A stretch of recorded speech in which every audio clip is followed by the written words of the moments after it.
რეაქცია, 4 შაბათი, პოლიტმეტრი, 5 შაბათი, ისევ რეაქცია. პარასკევს კვირის ბოლოს ტელეკომპანიის საავტორო გადაცემების წამყვანების ერთობლივი თოქ-შოუ პირველები. მთელი კვირის განმავლობაში ბიზნეს მედია ყველაზე საქმიანი გადაცემებით.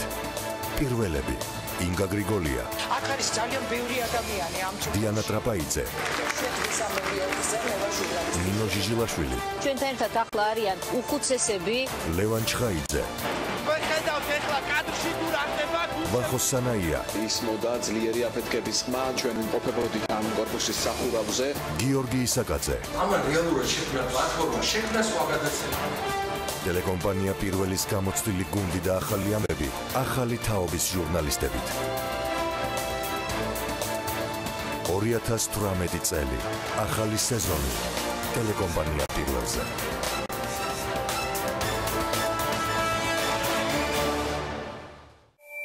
TV პირველი თანამგზავრზე. სატელიტური მაუწყებლობის ყველაზე თანამედროვე DVB-S2 სტანდარტის MPEG-4 ფორმატში. თანამგზავრი Azerspay 1, აღმოსავლეთის 46 გრადუსი, სიხშირე 11094 MHz, პოლარიზაცია ჰორიზონტალური, სიმბოლური სიჩქარე 30000 კილობიტი წამში, შესწორების კოდი 5/6. TV პირველი, საქართველოში და მსოფლიოში.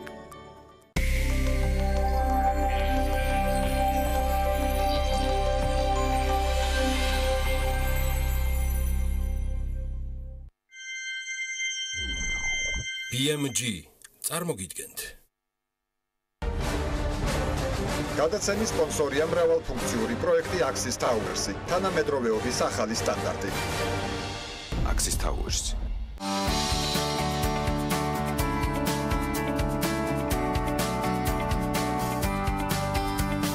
გადაცემის სპონსორია ახალი ნათება. ახალი ნათება მე ვირჩევ სინათლეს. გადაცემის სპონსორია მწვანე ქალაქი ლისზე.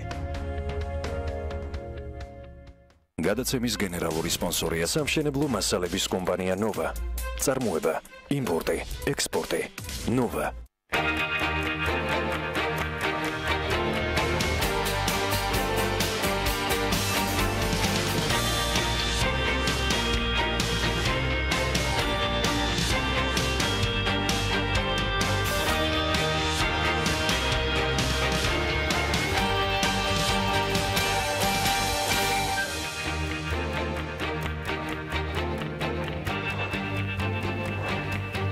ეს ახალი სატელევიზიო წვილის და შედარებით გადახალისებული ფორმატის დებიუტია. თქვენთვის კარგად ნაცნობი და ტელეწამყვანობაში გამოცდილ გაწაფებული ბექა ბაციკაძის გვერდიგვერდ ყოველ დღე ხუთშაბათის ჩათვლით მიმდინარე მოვლენების შესახებ ბიზნესსა და ეკონომიკაში საქმის კურსში დავით ჯალაღონია ჩაგაყენებთ. ბექასთან ერთად ასევე მთელს BMG-სთან ერთად მინდა ამ გამორჩეულ ახალგაზრდა ადამიანს, ჩემს პარტნიორს და მეგობარს ბიზნეს მედიის დღევანდელ ერთ-ერთ სახის წარმატებები უსურვო, რომელსაც ის აუცილებლად მიაღწევს როგორც გამორჩეულად ნიჭიერი, მშრომელი და უნარიანი. მოხარული ვარ, რომ შედარებით გადალაგების შემდეგ ბექა მცირე დოზით, მაგრამ მაინც თავის მშობლიურ საქმიან დილაში ჩემეხიდება. თქვენ კი ჩვენს მაყურებელს მინდა გთხოვოთ, რომ არ დაიზაროთ და მუდმივად ჩაგვაყენოთ საქმის კურსში შესაძლო კომენტარებით და საქმიანი შენიშვნებით. წარმატებები BMG-ს და საქმის კურსს.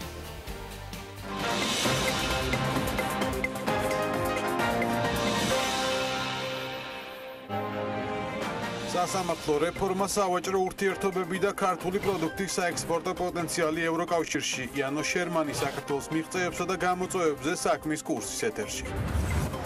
თბილისში განაშენიანების რეგულირების წესები იცვლება, რა ახალი ვალდებულებებით დაიტვირთება სამშენებლო სექტორი უახლოეს მომავალში. გაიგეთ დეტალები საქმის კურსიდან.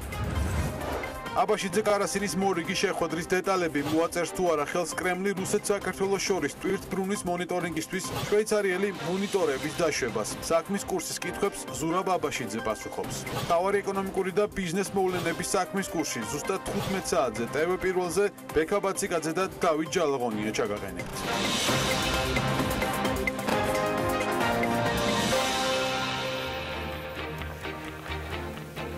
Pilomშვიდობის კიდევ ერთხელ რეფორმატიკის თანადამფუძნებელი და დირექტორი თამარ ყოზირიძე დიდი ბრიტანეთის მთავრობამ Brexit-ის მოლაპარაკებებთან დაკავშირებით მიიწვია. პარლამენტის მიერ დაგეგმილი ვიზიტის მიზანი ბრიტანელი კანონმდებლობისთვის ინფორმაციის და გამოცდილების გაზიარება გახლდათ, რომელიც საქართველოს ევროკავშირის ასოცირების ღრმა და ყოვლისმომცველი თავისუფალი ვაჭრობის ხელშეკრულებას შეეხებოდა. 2016 წლის 23 იუნის ჩატარებული რეფერენდუმის შედეგად გადაწყდა, რომ Brexit-ი უნდა შედგეს გაყოფას, რომ წლები დასჭირდებოდა ამაში ეჭვიც არავის ეპარებია, თუმცა ახლა მოსაფიქრებელი არის ის თუ როგორი თანამშრომლობს დიდი ბრიტანეთი ევროკავშირთან და ამისთვის განიხილება სხვადასხვა მოდელები. ყოზირიძე იყო დელეგაციის ხელმძღვანელი 2006-2007 წლებში თავისუფალი ვაჭრობის ხელშეკრულების თაობაზე საქართველოს თურქეთის მოლაპარაკებების დროს, საქართველოს დელეგაციის ხელმძღვანელი მსოფლიო სავაჭრო ორგანიზაციაში რუსეთის გაწევრიანების პროცესში 2005-2011 წლებში, დელეგაციის ხელმძღვანელი და კოორდინატორი საქართველოს ევროკავშირის შორის DCFTA-ის თაობაზე მოლაპარაკების პროცესში 2009-12 წლებში. მოკლედ გამოცდილება არ დახლებია ამ გამორჩეულ პროფესიონალს და ვნახოთ რა შესთავაზებს დიდი ბრიტანეთის მთავრობას ყველაზე მცირე გლობალური კომპანიის რეფორმატიკის გუნდის წევრი. მე მას განსაკუთრებულ და გამორჩეულ წარმატებას ვუსურვებ. იქამდე მოდი ჩვენს რეალობასაც შევხედოთ და გადავხედოთ. ტრანსანატოლიური მილსადენში ტანაბზეა საუბარი, ბუნებრივი გაზის ჩატვირთვა დაიწყო. სოკარის პრეზიდენტის განცხადებით პროექტის 92% არის დასრულებული.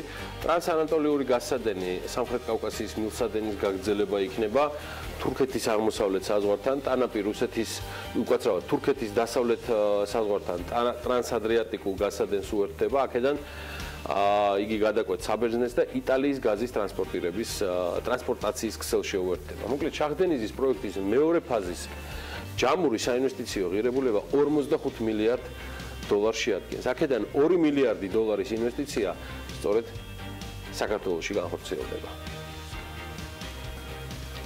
ამასობაში აზერბაიჯანის პრეზიდენტმა, რომელიც ამ პროექტის ერთ-ერთი უმთავრესი მონაწილეა, პრეზიდენტმა ილჰამ ალიევმა ბათუმიდან აზერბაიჯანის გენერალური კონსული რაშად ისმაილოვი გაიწვია.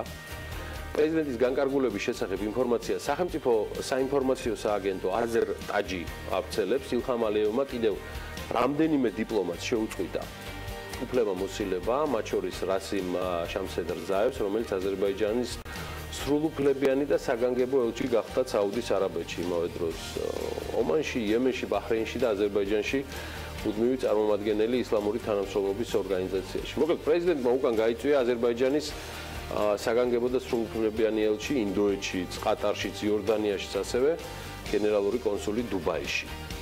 გადაწყვეტილების მიზეზი აზერბაიჯანის პრეზიდენტის ადმინისტრაციაში არ განუმარტყოთ.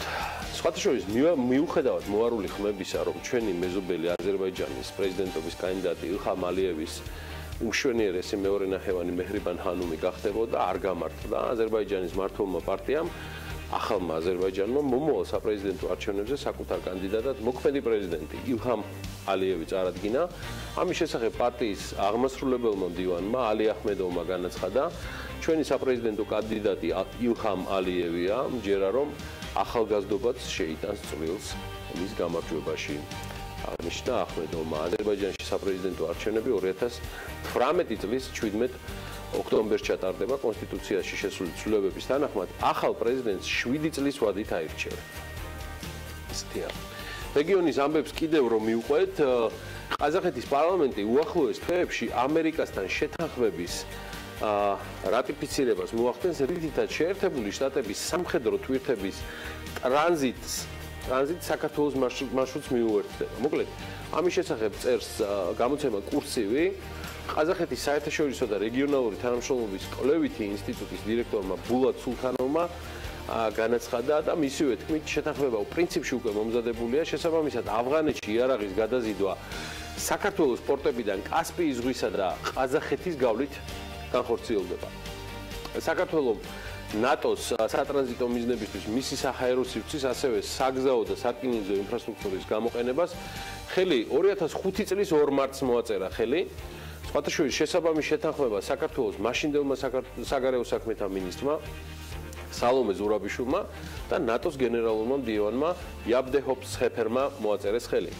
ალიანსის მიერ 2 მარტს გამოქვეყნებულ პრეს-რელიზში აღნიშნული იყო, რომ შეთანხმება მნიშვნელოვნად დაეხმარება ნატოს, კერძოდ საერთაშორისო უსაფრთხოების უზრუნველყოფის ძალების საუბარია ისააფის მისიის საქმიანობას ავღანეთში. იგი საშუალებას მისცემს ნატოს და ისააფის წევრ ქვეყნებს საქართველოს გავლით მიაწოდონ საჭირო მარაგი და აღჭურვილობა თავიანთ ძალებს ავღანეთში.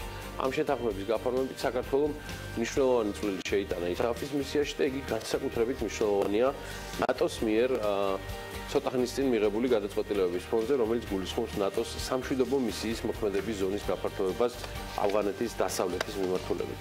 ეს არის ნათქვამი პრეს-რელიზში. რაც შეეხება ისააფის ჯარებს, ავღანეთის ახალი ადმინისტრაციის უსაფრთხოების უზრუნველყოფაში ეხმარება. ისააფის მისია 2003 წლიდან ნატოს აზლობის დაქვემდებარებაში იმყოფება. საქართველოს ამბებს რაც შეეხება დღეს სამწუხაროდ და ძალიან რეიტინგში სატრაბახო ბევრი არც არაფერი არა გვაქვს.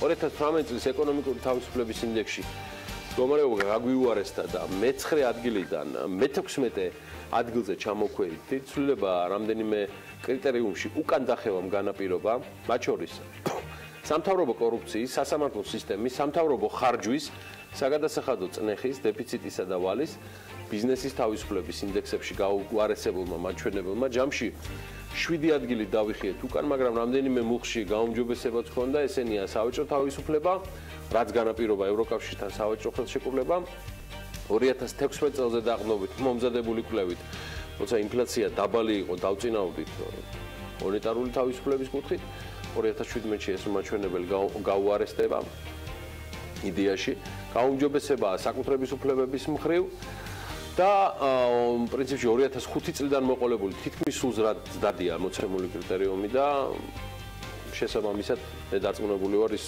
და იმედი მაქვს რომ მომავალშიც ასე გაგრძელდება. თუ დავუკვირდებით ის კრიტერიუმები, რაც უშუალოდ მთავრობის მუშაობიდან გამომდინარეობს, ის რეალურად უარესდება, ხოლო უმჯობესდება კრიტერიუმები, რომლის გაუარესებაც რთულია. აქვე უნდა აღინიშნოს ისიც, რომ 2017 წელს მე-13 ადგილზე 22 ადგილიდან გადავედით, რაც უმეტესწილად მეთოდოლოგიურ ცვლილებებთან იყო დაკავშირებული და საკუთრების დაცულობის მაჩვენებლით იყო განპირობებული.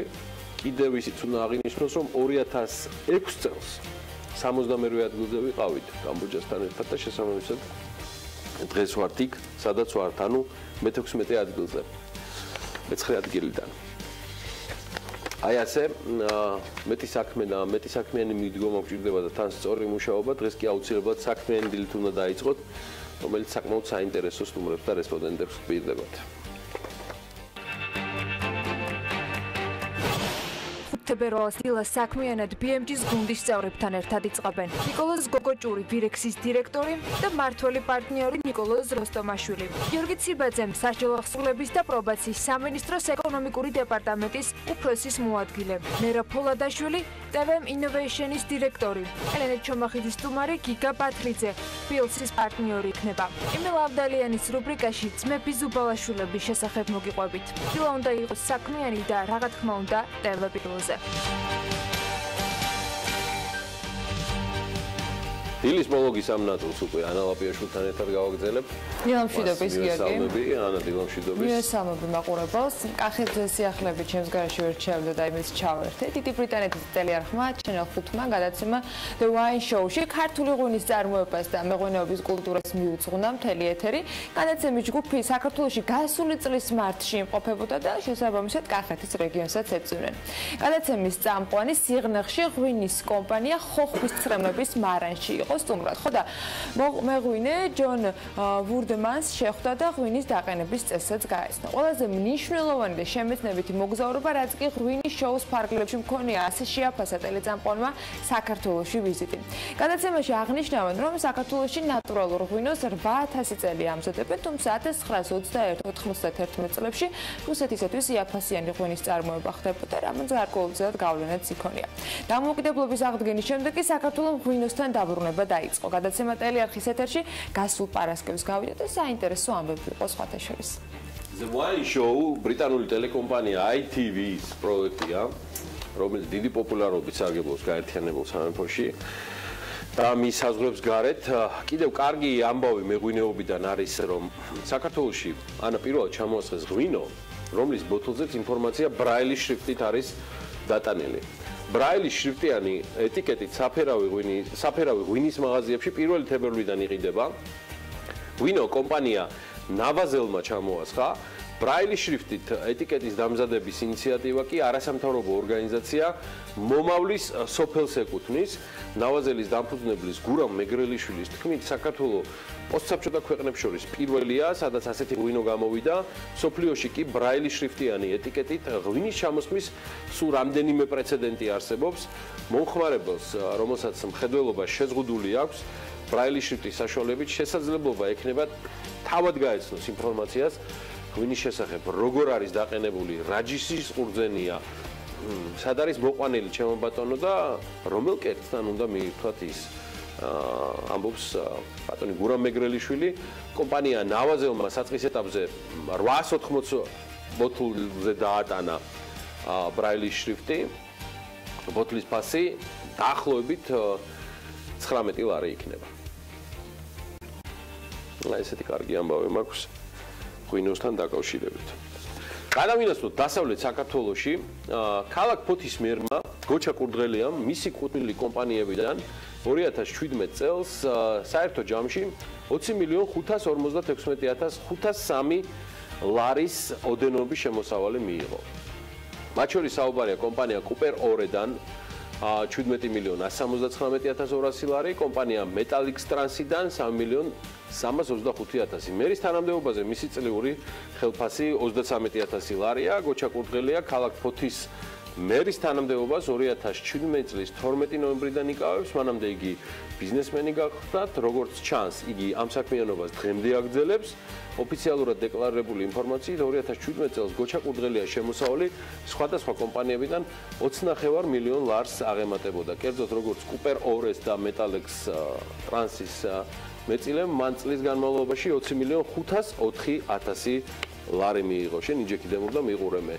გარდა ამისა, გოჩა კურდღელია კავკასიან მეტალს ტერმინალის დირექტორის პოზიციაზე ხელფასის სახით 39.803 ლარი, ხოლო როგორც კომპანია ტრანსმარინს ფინანსურმა მენეჯმენტმა 12.500 ლარი. ამ პოზიციებზე იგი 2017 წლის 31 ოქტომბრამდე მუშაობდა. მან მაღალანაზღაურებადი სამსახური გაცვალა თანამდებობაზე. ფოთის მერად კი არა Forbes-ში უნდა დაწერდე მე ამ კაცში. ნამდვილად საინტერესო გადაწყვეტილება არის მისი მხრიდან, თუმცა ეს მისი არჩევანია და შესაბამისად პასუხისმგებლობებიც განსხვავებული ჩნდება. სამეწარმეო რეესტრის მონაცემების მიხედვით დღეისთვის კურდღელია ფლობს ბიზნეს წილებს 13 საწარმოში, კუპერ ორეში 100%-იან წილს, ბატპორტ მეტალ სერვისში ასევე 100%-იან წილს, 30%-იანი წილი აქვს მას ჯეოსკალში, ნატურალურ კვებაში 34%, ევ აზტრანში ასე 34%, კავკასიან მეტალს ტერმინალში 15%, მეტალექსში 3.5%, მეტალექს ტრანსში ასევე 3.5%, მეტალექს პლიუსში კიდევ 3.5%, რაგბის კლუბი კოლხი რაინდები 25%, ნიუ ფრი 34%, ცისარტყელა 29% და შეპესე ფაზისი პლაზა 12.5%. საჯარო დაწესებულებაში ინტერესთა შეუთავსებლობის და კორუფციის შესახებ კანონის თანახმად კი მუნიციპალიტეტის მერს, როგორც საჯარო მოსამსახურეს, არ აქვს სამეწარმეო საქმიანობის უფლება. მას შეუძლია მხოლოდ აქციების და წილის ფლობა. იმავდროულად ის ვალდებულია, რომ საჯარო თანამდებობაზე მუშაობის პერიოდში მინდობის ხელშეკრულების საფუძველზე სხვა პირს გადასცეს სამართავად კომერციულ საწარმოში მისი კუთვნილი კაპიტალის წილი.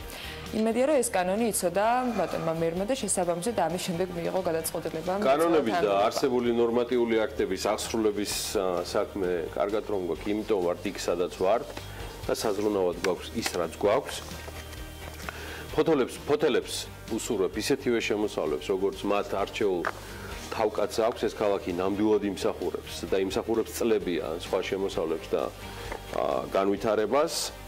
ამასობაში კი სხვები ფიქრობენ ტიპიურად განსხვავებულ გამოწვევებზე. Tesla-სა და SpaceX-ის დამფუძნებელი ილონ მასკი მისივე The Boring Company-ს წარმოებულ ცეცხლ მტყორცნებს სახელს უცვლის და არაცეცხლ მტყორცნ ან ტემპერატურის ამწევ მოწყობილობას დაარქმევს. ამის შესახებ მასკი Twitter-ზე წერს, როგორც ჩანს საბაჟოზე იქაც პრობლემებია. როგორც ჩანს, ზოგიერთი საბაჟო სამმართველოში ციტირებ ილონ მასკს, აცხადებენ, რომ ნივთებს სახელწოდებით ცეცხლ მტყორცნი არ გაატარებენ. ამიტომ ჩვენ მათ სახელს შევუცვლით და არა ცეცხლ მტყორცნს ან ტემპერატურის ამწევ მოწყობილობას დავაქვთ. წელს ილონ მასკი. ცეცხლ მტყორცნების გაყიდვა 27 იანვარს დაიწყო და რამდენიმე დღეში პროდუქციის დეფიციტის გაჩნდა. ერთი ეგზემპლარის ღირებულება თუ ავწდები დაახლოებით $500 არის. ერთი ამბავიც უნდა დავამატოს, ანა ბიზნეს სიახლეებზე გადავალთ, ან ამ ნაწილში უფრო მეტად მგონია, რომ დავეწევით და გავუსწრებთ კიდეც მსოფლიოს, მთავარი ხომ იდეის არსებობა. პარიზის წმინდა ფრანსუა დე მოლიტორის სახელობის კათოლიკურ ტაძარში შესაძლის მისაღებად ელექტრონული მოწყობილობები განთავსდება. როგორც ჩანს, ეკლესიის ხელმძღვანელობამ თანამედროვე ტექნოლოგიებს აუღვალღო და საკუთარ მრევლს შემოწირულობების გასაკეთებლად დამატებითი საშუალებად შეექმნა. პრობლემები რომ არ შეექმნა და მიზეზი რომ არ არსებობდეს. ეკლესიაში დამონტაჟდება 5 ციფრული შესაწირი, რომელზეც ადამიანები მიუთითებენ თანხას და ბარათით გადაიხდიან. მოკლედ, თითო გადახდაზე მინიმალური თანხა თან 2 ევრო იქნება, მაქსიმალური კი 10 ევრო. გადახდის შემდეგ შემოწირულებს მითითებული თანხა 1 წამში ჩამოეჭრებათ საკრედიტო ბარათიდან. ეპარქიის განცხადებით, შემოწირულობები ტაძრის საარსებო წყაროს 79% შეადგენს, მათგან 14%-ს კი სწორედ ხალხის კონტრიბუცია წარმოადგენს, რაც წელიწადში საშუალოდ მრევლის 1 წევრზე არის 98 ევროს ოდენობით. აი, ასეც ხდება, ნახოთ რა იქნება ცოტა ხანში ჩვენთან, ვინც ის პრაქტიკა იქნება აქეთაც დაინერგოს. ყველაზე მაგარი იქნება წარმომიდგენია ქართული კომერციული ბანკები იქით იყოს და მასტერკარდი და ვიზა რო ხოცავენ ერთმანეთს. ვისი ტერმინალები და ვისი ბარათები იქნება უფრო პრიორიტეტული. შემოსავლიან ტაძრებში როგორ დაგანთავსდებიან. ვერ შეგვიშველე ყველა გაჭიროებას. ხო და ჩვენს რა გადაგიმალოთ და ყველაფერია მოსავლოდნელი და ჩვენს ტევპირველი და BMG სხვათა შორის ნებისმიერი სცენარისთვის ვართ მზად. ამასაც გამგები იმედია გაიგებს. აი ყველა სიახლისთვის ბიზნესისა და ეკონომიკის ამბებს კი ნამდვილად დღეს ახლა გადავხედოთ. ჯანმრთელობის დაზღვევის მომსახურებას სასჯელ აღსრულების სამინისტროს თანამშრომლებს საქართველოს სადაზღვევო ჯგუფი გაუწევს. თიული და ხევსური მეცხვარეები გაერთიანებას და გუდის ყველის ერთობლივ წარმოებას გეგმავენ. ბარაკა ბიჭებო. მობილური ინტერნეტის მომხმარებელთა რაოდენობა ბოლო 5 წლის განმავლობაში გაორმაგდა, რასაც ვერ ვითქვი ხარისხზე ინტერნეტის. ესეთი ამბებია. მე საკმარისზე მეტი გამომივიდა საუბარი და კიდევ ერთ ამბავსაც გეტყვით, რომ მიმდინარე წელს 102 აუდიტორული შემოწმება მოხდება. გენერალური აუდიტორი გეგმებზე საუბრისას გამოყოფს, რომ ფინანსური აუდიტის ნაწილში 25 აუდიტის დასკვნა აქვთ, აუდიტორული დასკვნა აქვთ, რომლის შედეგად ბიუჯეტის დაფარვის მაჩვენებლის 5%-ით გაზრდა იქნება შესაძლებელი, ანუ ბიუჯეტის ხარჯვითი ნაწილის დაახლოებით 86%-ს მოიცავენ, რაც თავისთავად მნიშვნელოვანი მაჩვენებელია. დაგეგმილ სიახლეებს შორის არის მთლიანად საჯარო სექტორში შესყიდვების საკითხის შესწავლა, ეგრეთ წოდებული ჰორიზონტალური აუდიტი ჩატარდება და ასევე მოხდება ავტოპარკის აუდიტირებაც. აუდიტის სამსახურის ხელმძღვანელი ამბობს, რომ პრაქტიკულად ორმაგდება ეფექტიანობის აუდიტიც, მეოქობიშვილის უწყების სიახლეები და არა მხოლოდ რამდენიმე წამში ბიზნეს სიახლეებში.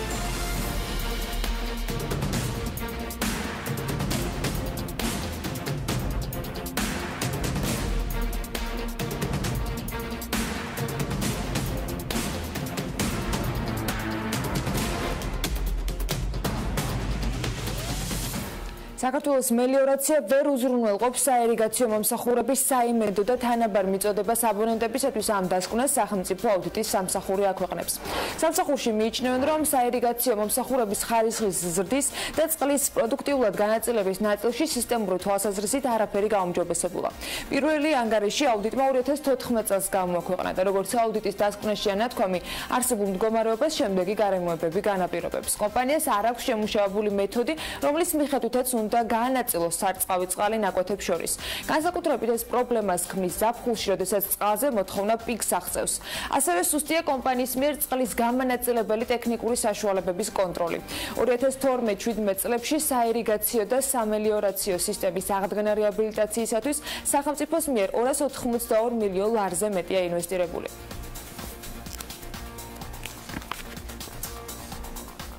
ჯანმრთელობის დაზღვევის მომსახურებას საშუალახსრულების სამინისტროს თანამშრომლებს საქართველოს სადაზღვეო ჯგუფი გაუწევს. სამინისტრომ ტენდერში გამარჯვებულ კომპანიასთან ხელშეკრულება უკვე გააფორმა.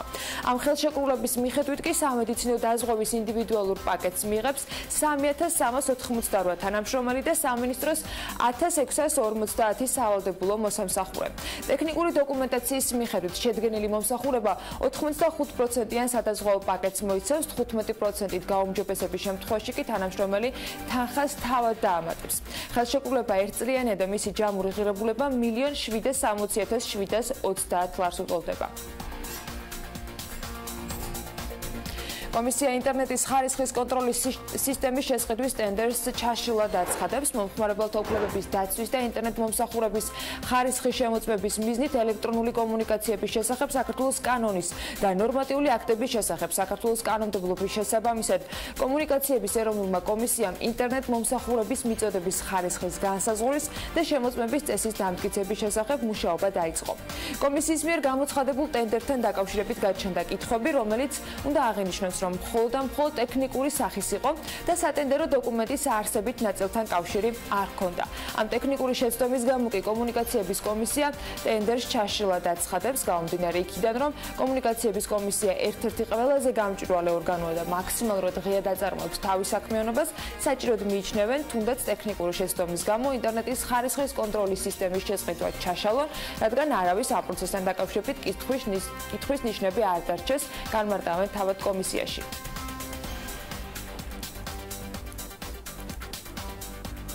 საქართველოს სამომხმარებლო ბაზრის და იმპორტირებული სურსათის უვნებლობის სტანდარტების დაცვის მიზნით კი საქართველოს მთავრობის გადაწყვეტილებით ცვლილებები შევიდა კანონში. სურსათის ეროვნული სააგენტოს ინფორმაციით ვეტერინარული სასაზღვრო საკარანტინო კონტროლის განხორციელების წესის მოქმედი რედაქციით დაავადების აკრძალული და არასასურველი ნივთიერებების, პათოგენების, მომწავლელი ნივთიერებების და სხვა პათოლოგიური ცვლილებების აღმოჩენის მიზნით საზღვარზე ლაბორატორიული ანალიზისათვის ნიმუშის აღება ხორციელდება. თუმცა, სანამ ლაბორატორიული ანალიზი დასრულდება, საქონლის მფლობელს შეუძლია, რომ საქონლის მიმოქცევაში გაშვების უფლება ჰქონდეს. თავისუფალ მიმოქცევაში გაშვებული საეჭვო წარმომავლობის სურსათი კი რთულად მიკვლევადია.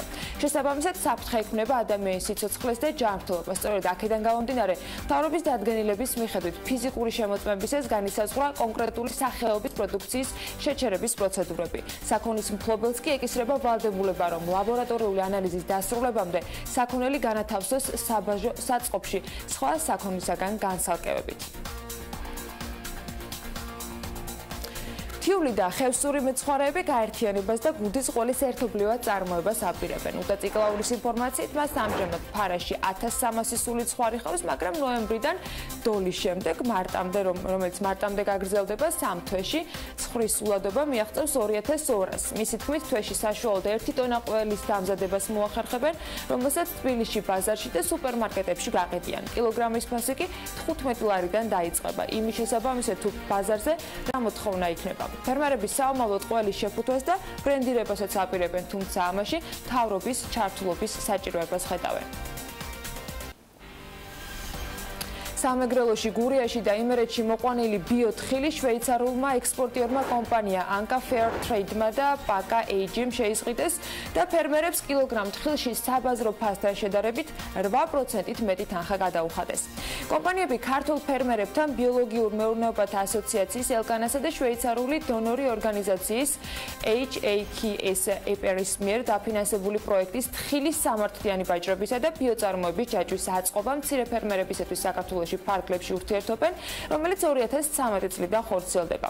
ელკანას წარმომადგენელმა BMG-სთან განაცხადა, რომ პროექტის მიზანია ბიო და სამართლიანი ვაჭრობის საწარმოო ჯაჭვის განვითარების ხელშეწყობა, მცირე ფერმერების სასოფლო-სამეურნეო კოოპერატივებში მობილიზებით და გადამამუშავებელ და ექსპორტიორ კომპანიებთან დაკავშირებით, ასევე პროექტში ჩართული კოოპერატივების და ფერმერების შესაძლებლობის გაძლიერების სწავლების გზით. სამოქალაქო თვითმფრინავების ნაწილების მწარმოებელი ქარხნის თანამედროვე მანქანადანადგარებით აღჭურვის პროცესი დაიწყო. ამერიკაში შეკვეთილი წარმოების პროცესის ყველაზე მნიშვნელოვანი დანადგარები საქართველოში მიმდინარე კვირაში უნდა ჩამოვიდეს.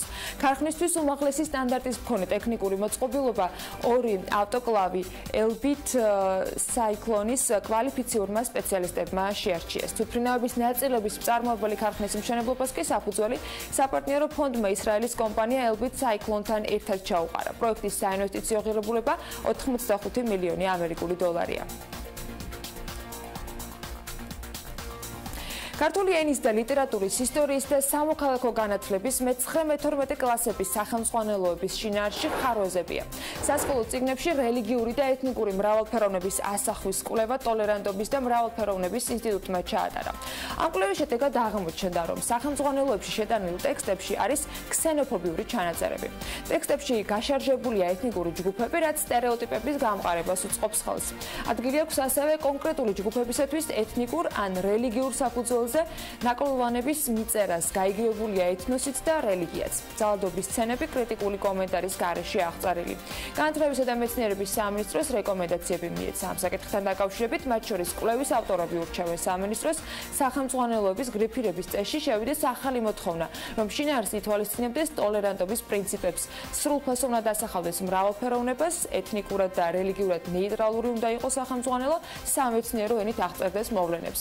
რეკომენდაციების მიხედვით კი გამომცემლებმა ავტორებმა გრიფირების საექსპერტო ჯგუფებმა სახელმძღვანელოების მომზადების პროცესში უნდა ითანამშრომლონ სახალხო დამცველთან არსებულ რელიგიურ და ეთნიკურ საბჭოებთან.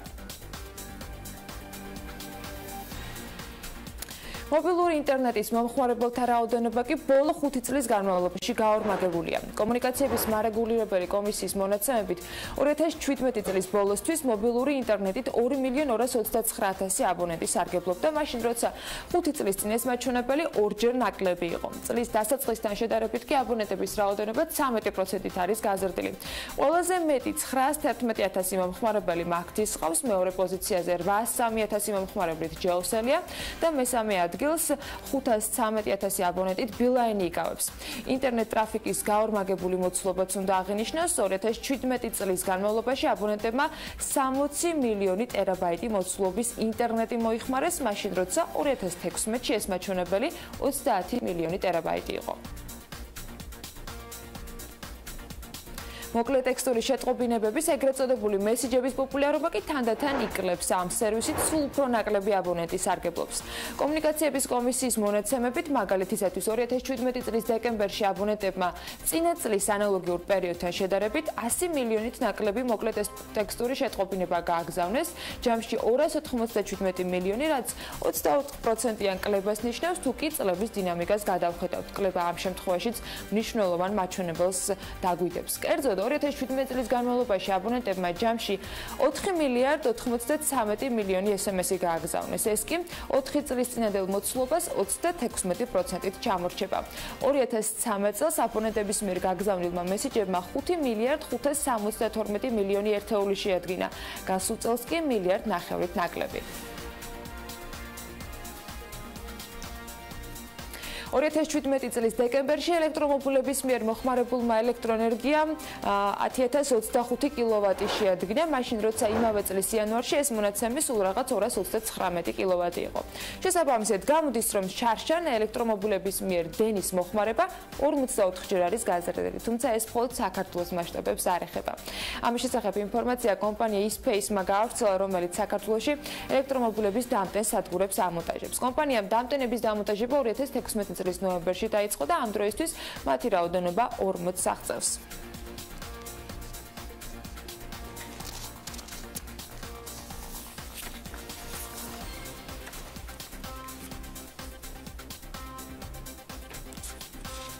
ახლა ალბათ იმის თულა დაიწყება, რამდენი დოლარის ან ლარის ელექტროენერგია მოიხმარეს ელექტრომობილებმა და ნახოთ როგორ გაგრძელდება ამასთან დაკავშირებით მსჯელობა, მაგრამ სანამ ლარსა და დოლარს დააკონვერტირებდეთ, იქამდე უნდა გავიგოთ რა ხდება სავალუტო ბაზარზე.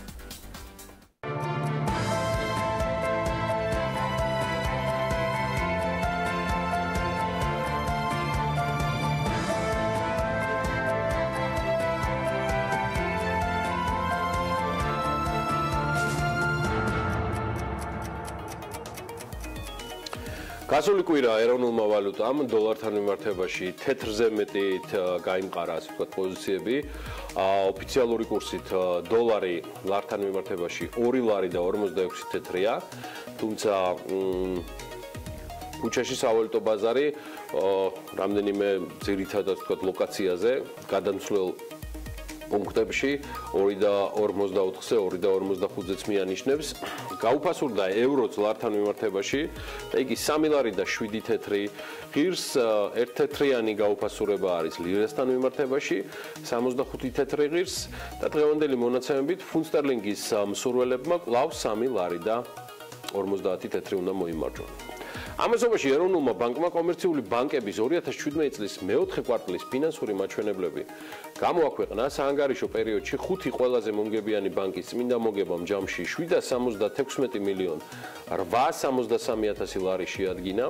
მთლიანად საბანკო სექტორის მოგება კი 869 მილიონ 700,000 ლარი იყო. ანგარიშგების მიხედვით ყველაზე მეტი მოგება საქართველოს ბანკმა მიიღო, რომლის წმინდა მოგება 371 მილიონ 745,000-ია, ხოლო ბანკის მიერ გადახდილმა მოგების გადასახადმა 32 მილიონ 859,600 ლარი შეადგინა. 606 ლარი.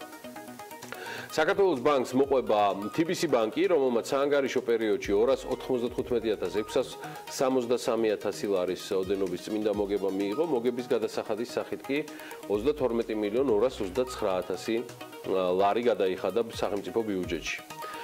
52 მილიონიანი წმინდა მოგებით ჩამონათვალში მესამე ადგილზე არის ლიბერტი ბანკი, ხოლო მეოთხე და მეხუთე ადგილებს რეიტინგში ქართულ ბანკი და VTB ბანკი იკავებენ. შესაბამისად მათმა წმინდა მოგებამ გასულ წლის მონაცემებით 36 მილიონ 817,000 ქართულ ბანკის შემთხვევაში და 20 მილიონ 258,000 VTB ბანკის შემთხვევაში შეადგინა.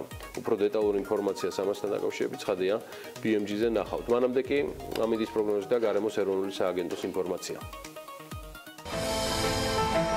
ამინდის პროგნოზის სპონსორია SEU Development. დღეს თითქმის მთელ საქართველოში იწვიმებს, მოგვიანებით შეგატყობინებთ უკვე ქალაქების მიხედვით ტემპერატურულ მაჩვენებლებსაც, თუმცა საერთო ჯამში უნდა აღინიშნოს, რომ გარემოს ეროვნული სააგენტო როგორც ვატყობინებს, ამინდი საქართველოში განპირობებული იქნება შავი ზღვის ჩრდილო-დასავლეთიდან შემომავალი შედარებით ცივი და ნოტიო ჰაერის მასებისა და სამხრეთიდან მოქმედი თბილი ჰაერის მასების ურთიერთქმედებით. მოსალოდნელია დრო გამოშვებით ღრუბლიანობის მომატებაც. დასავლეთ საქართველოს უმეტეს და აღმოსავლეთის ზოგიერთ რაიონში კი იწვიმებს, მაღალმთაში მოთოვს, ზოგან დასავლეთის მიმართულების ქარი იქროლებს, რო გამოშვებით ძლიერადაც. როგორც გითხარით, წვიმა მოსალოდნელი და სოხუმიც არ იქნება გამონაკლისი, არც ბათუმი და ორივე შემთხვევაში 12 გრადუსი იქნება დღის განმავლობაში ტემპერატურა მაქსიმუმ. ქობულეთში წვიმებზე 11 გრადუსს მიაღწევს ტემპერატურა, ანალოგიური ამინდი იქნება ფოთში, ქუთაისში იწვიმებზე 10 გრადუსი იქნება, ზუგდიდში წვიმებზე 11 გრადუსი დაფიქსირდება მაქსიმუმ, ისევე როგორც ოზურგეთში. ოიში წვიმა ნავარაუდევი და 6 გრადუსი, გორში 11 გრადუსი იქნება და აქაც იწვიმებს. ცხინვალში 10 გრადუსი დაფიქსირდება მაქსიმუმ და წვიმა ნავარაუდევი, მარნეულში კი უნალექოდ ჩაივლის უმეტესად დღე და მაქსიმალური ტემპერატურა 13 გრადუსი იქნება. რუსთავშიც არ ველოდებით, ნალექს და 14 გრადუსი დაფიქსირდება, ახალციხეში იწვიმებს და 7 გრადუსია მოსალოდნელი, ისევე როგორც ბორჯომში. ბაკურიაში კი მოთოვს და -3 გრადუსია ნავარაუდევი. ახალქალაქშიც თოვლია მოსალოდნელი, ოღონდ ამ შემთხვევაში 2 გრადუსი სითბო იქნება, სტეფანწმინდაშიც მოთოვს და აქაც სითბო იქნება 3 გრადუსი, თელავში კი ფლად 14 გრადუსია ნავარაუდევი და უმეტესად უნალექოდ ჩაივლის დღე. თბილისში დრო გამოშვებით ღრუბლიანობის მომატებას ველოდებით, უმეტესად უნალექოდ ჩაივლის დღე, იქროლებს ჩრდილო-დასავლეთის მიმართულების ქარი და დრო გამოშვებით ძლიერად. ჰაერის ტემპერატურა კი 12 გრადუსი იქნება. ჩვენ რამდენიმე წუთში დაგიბრუნდებით, გავდივართ რეკლამაზე და შემდგომ უკვე ვიწყებთ მასპინძლობას და სხვადასხვა თემების წარმოდგენას თქვენთვის. შემდეგი 2 საათნახევრის განმავლობაში BMG-ს გუნდი საქმიანი დილით იქნება წარმოდგენილი. რეკლამის დროა ტელევიზორზე.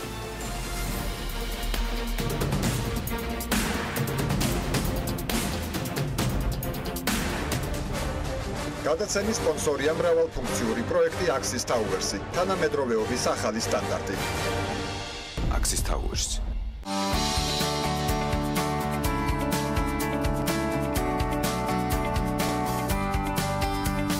გადაცემის სპონსორია ახალი ნათება.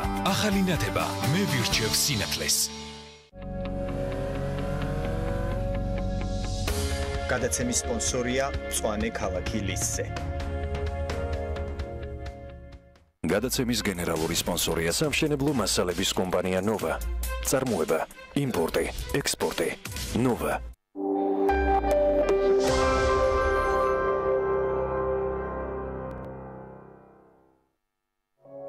რა არის დისკრიმინაცია? როდესაც სამსახურიდან პოლიტიკური შეხედულების გამო გათავისუფლებენ. როდესაც დასაქმება შეუძლებელია. როდესაც მომსახურებაზე უარს მეუბნებიან. როდესაც არ მაქვს დამოუკიდებლად გადაადგილების საშუალება. როდესაც არ მაძლევენ ჩემს შვილთან დარჩენის უფლებას. საქართველოს კანონმდებლობით დისკრიმინაცია აკრძალულია რასის, კანისფერის, ენის, სქესის, ასაკის, მოქალაქეობის, წარმოშობის, დაბადების ადგილის, საცხოვრებელი ადგილის, ქონებრივი ან წოდებრივი მდგომარეობის, რელიგიის ან რწმენის, ეროვნული, ეთნიკური ან სოციალური კუთვნილების, პროფესიის, ოჯახური მდგომარეობის, ჯანმრთელობის მდგომარეობის, შეზღუდული შესაძლებლობის, სექსუალური ორიენტაციის, გენდერული იდენტობისა და გამოხატვის, პოლიტიკური ან სხვა შეხედულების ან სხვა ნიშნის გამო.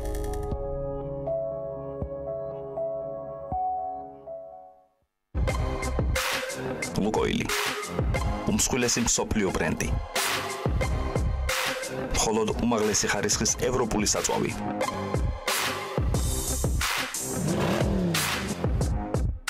ლუკოილი სისწრაფის ფორმულა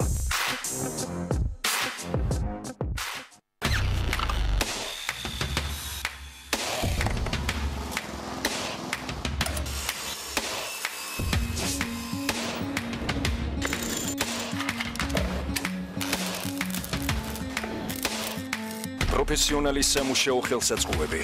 ინკკო, შექმნის სამყარო შენივე ხელით.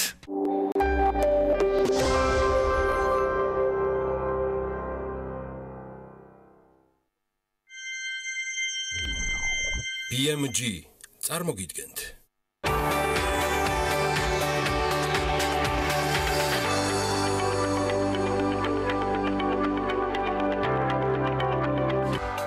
მორიგი სამუშაო კვირა და აქტუალური თემები. სტუმრები ორშაბათის ნარატივით. თამარ დემეტრაშვილი, LT Handmade დეკორის დამფუძნებელი და ლელა ლომთათიძე, დიზაინერი, ფლორისტი. ასევე ლელა ქებურია, პარლამენტარი, ევროპული საქართველოს წევრი და თამარ ხულურდავა, ევროპასთან ინტეგრაციის კომიტეტის თავმჯდომარე. ეს ქალების ნარატივია. ვანცა ლაღიძესთან ერთად.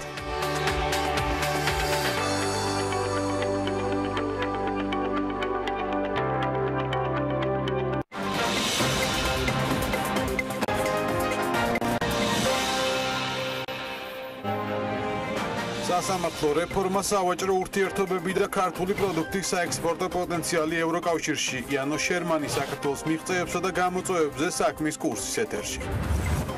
თბილისში განაშენიანების რეგულირების წესები იცვლება, რა ახალი ვალდებულებებით დაიტვირთება სამშენებლო სექტორი უახლოეს მომავალში. გაიგეთ დეტალები საქმის კურსიდან. აბაშიძე კარასინის მორიგი შეხვედრის დეტალები, მოაწერს თუ არა ხელს კრემლი რუსეთს საქართველოს შორის ტვირთბრუნის მონიტორინგისთვის შვეიცარიელი მონიტორების დაშვებას. საქმის კურსის კითხვებს ზურაბ აბაშიძე პასუხობს. მთავარი ეკონომიკური და ბიზნეს მოვლენების საქმის კურსში ზუსტად 15 საათზე TV პირველზე ბექა ბაციკაძე და დავით ჯალაღონია ჩაგაყენებთ.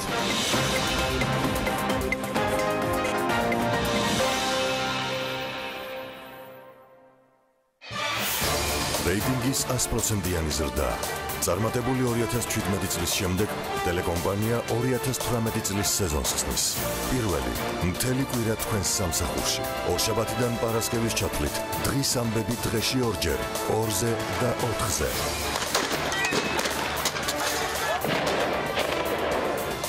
ყოველ დღე საღამოს 2 საათიანი ეთერი. ორშაბათი ხალხის პოლიტიკა, სამშაბათი რეაქცია, 4შაბათი პოლიტმეტრი, 5შაბათი ისევ რეაქცია. პარასკევს კვირის ბოლოს ტელეკომპანიის საავტორო გადაცემების წამყვანების ერთობლივი თოქ-შოუ პირველები. მთელი კვირის განმავლობაში ბიზნეს მედია ყველაზე საქმიანი გადაცემებით. პირველები. ინგა გრიგოლია. აქ არის ძალიან ბევრი ადამიანი ამ დიანა ტრაპაიძე. ნინო ჟიჟილაშვილი. ჩვენთან ერთად ახლა არიან უხუცესები ლევან ჩხაიძე. ხედავთ ეხლა კადრში თუ რა ხდება? ვახო სანაია. ის მოდა ძლიერი აფეთქების ხმა ჩვენ ვიმყოფებოდით ამ კორპუსის სახურავზე. გიორგი ისაკაძე. ამან რეალურად შექმნა პლატფორმა, შექმნა სხვა გადაცემა. ტელეკომპანია პირველის გამოცდილი გუნდი და ახალი ამბები, ახალი თაობის ჟურნალისტებით. 2018 წელი. ახალი სეზონი. ტელეკომპანია პირველზე.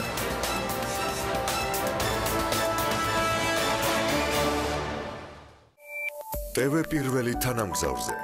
სატელიტური მაუწყებლობის ყველაზე თანამედროვე DVB-S2 სტანდარტის MPEG-4 ფორმატში. თანამგზავრი Azerspay 1. აღმოსავლეთის 46 გრადუსი. სიხშირე 11094 MHz. პოლარიზაცია ჰორიზონტალური. სიმბოლური სიჩქარე 30000 კილობიტი წამში. შესწორების კოდი 5/6. TV პირველი. საქართველოში და მსოფლიოში.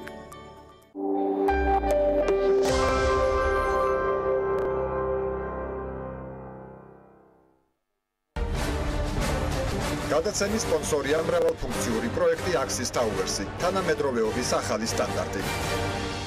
Axis Towers.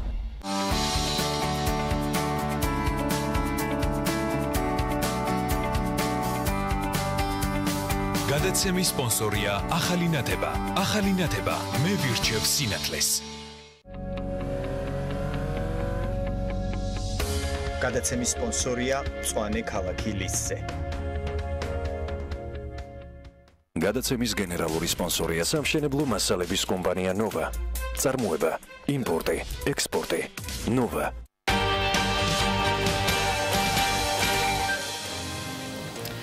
Virexi Google-ის top 50 სტარტაპის სიაშია მოხვედრილი. შედეგის შესაბამისად 14 თებერვალს ისინი სან-ფრანცისკოში გამოფენაზე ადგილსაც მოიპოვებენ. ინოვაციების მექაში მოხვედრა მარტივი სულაც არ ყოფილა და ამისთვის 1000 კონკურსანტს შორის 50,000-ში მოხვედრა იყო სულ მინიმუმ საჭირო. რაც წარადგენენ Virexi-დან გამოფენაზე, ამას საქმეენდელის მაყურებელი ჩვენი სტუდიიდან მოისმენს და შეგვიძლია ვთქვათ, რომ გამოფენასაც დავესწრებით ნაწილობრივ. ნიკოლოზ გოგოჭურს Virexi-ის დირექტორს და ნიკოლოზ როსტომაშვილს Virexi-ის მართულ პარტნიორს მასპინძლობთ საქმიან დილაში. მოგესალმებით. მადლობა. მარტივია, ორს ნიკოლოზ. მიმართა. კიდევ პრინციპი ჩერჩი კატერი. სივის რო ვიბარებ, სახელი უნდა იყოს ნიკოლოზ. მაგარია. ანუ სივიში ტყუილი მოსულა თუ ნიკოლოზ ჩავწერ. ესეთი კონკურენციის პირობებში, როცა კონკურენტების რაოდენობა 1000 იყო, 50 საუკეთესოში და მექაში.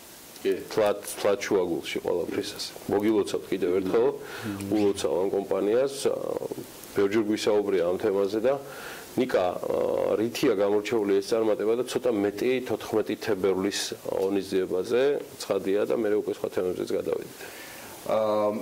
პირველ რიგში ძალიან მნიშვნელოვანია იმის ვთქვათ აღნიშნა რომ მართლა აქ მოვხდით ჩვენ და ბევრ კონკურსებში მიგვიღე მონაწილეობა და ნუ რაღაც ვიმარჯვებთ ხშირად კარგია ეს თუმცა ამ კონკურსში რომელიც მართლა მექაში არის და Google არის თვითონ და მათი ეს ანალიტიკოსები არიან აი ამ სტარტაპების გამომკვლევები, შემრჩევები, ეს არის ძალიან დიდი რამ. ჩვენ თვითონ პრინციპში არ მოველოდით ამას და რაღაც უცებ ეს მეილი რომ მივიღე ძალიან გახარებულები ვიყავით და გაოცებულები ვიყავით. თვითონ ღონისძიების სპეციფიკა არის ესეთი Google არჩევს სტარტაპებს, რომლებზეც ამბობს, რომ მე ვთვლი, რომ აი ეს 50 სტარტაპი არის ძალიან პერსპექტიული.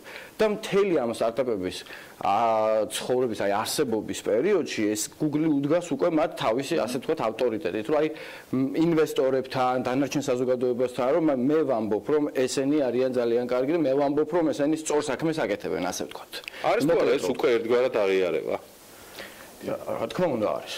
და მეორეს მხრივ გამოწვევა იმისათვის, რომ გაამართლო რეალურად ასეთი გვერდში დგომა და ის სტანდარტები, რომელსაც თუნდაც Google ამ შემთხვევაში თავის მომხმარებელს თავაზობს. რითი იყავით წარმოდგენილები უფრო კონკრეტულად, რა შეარჩია Google-მა, რასაც გვერდში დაუდგება ამ დროისათვის.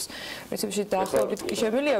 ან გამოწვევაც არის, გამოწვევა, ან ფსონები ზოგადად ყველა მიმართულებით აწეული არის ჩვენი კომპანიისთვის ახლა, ანუ როგორც პასუხისმგებლობის, ასევე ვთქვათ აღიარების კუთხით, ხო? რა იყო წარმოდგენილი? წარმოდგენილი იყო ის რაც მთელ მსოფლიოში ახლა ვირტუალური რეალობის სამყაროში არის ყველაზე მნიშვნელოვანი ბიზნესში გამოყენების кейსი. ანუ ყველამ ვიცით რომ ვირტუალური რეალობა ძალიან კარგი რაღაცაა, ძალიან სასიამოვნოა, ადამიანი არ მეგულება ვისაც ნუ აი ძალიან რაღაც არ მოეწონოს.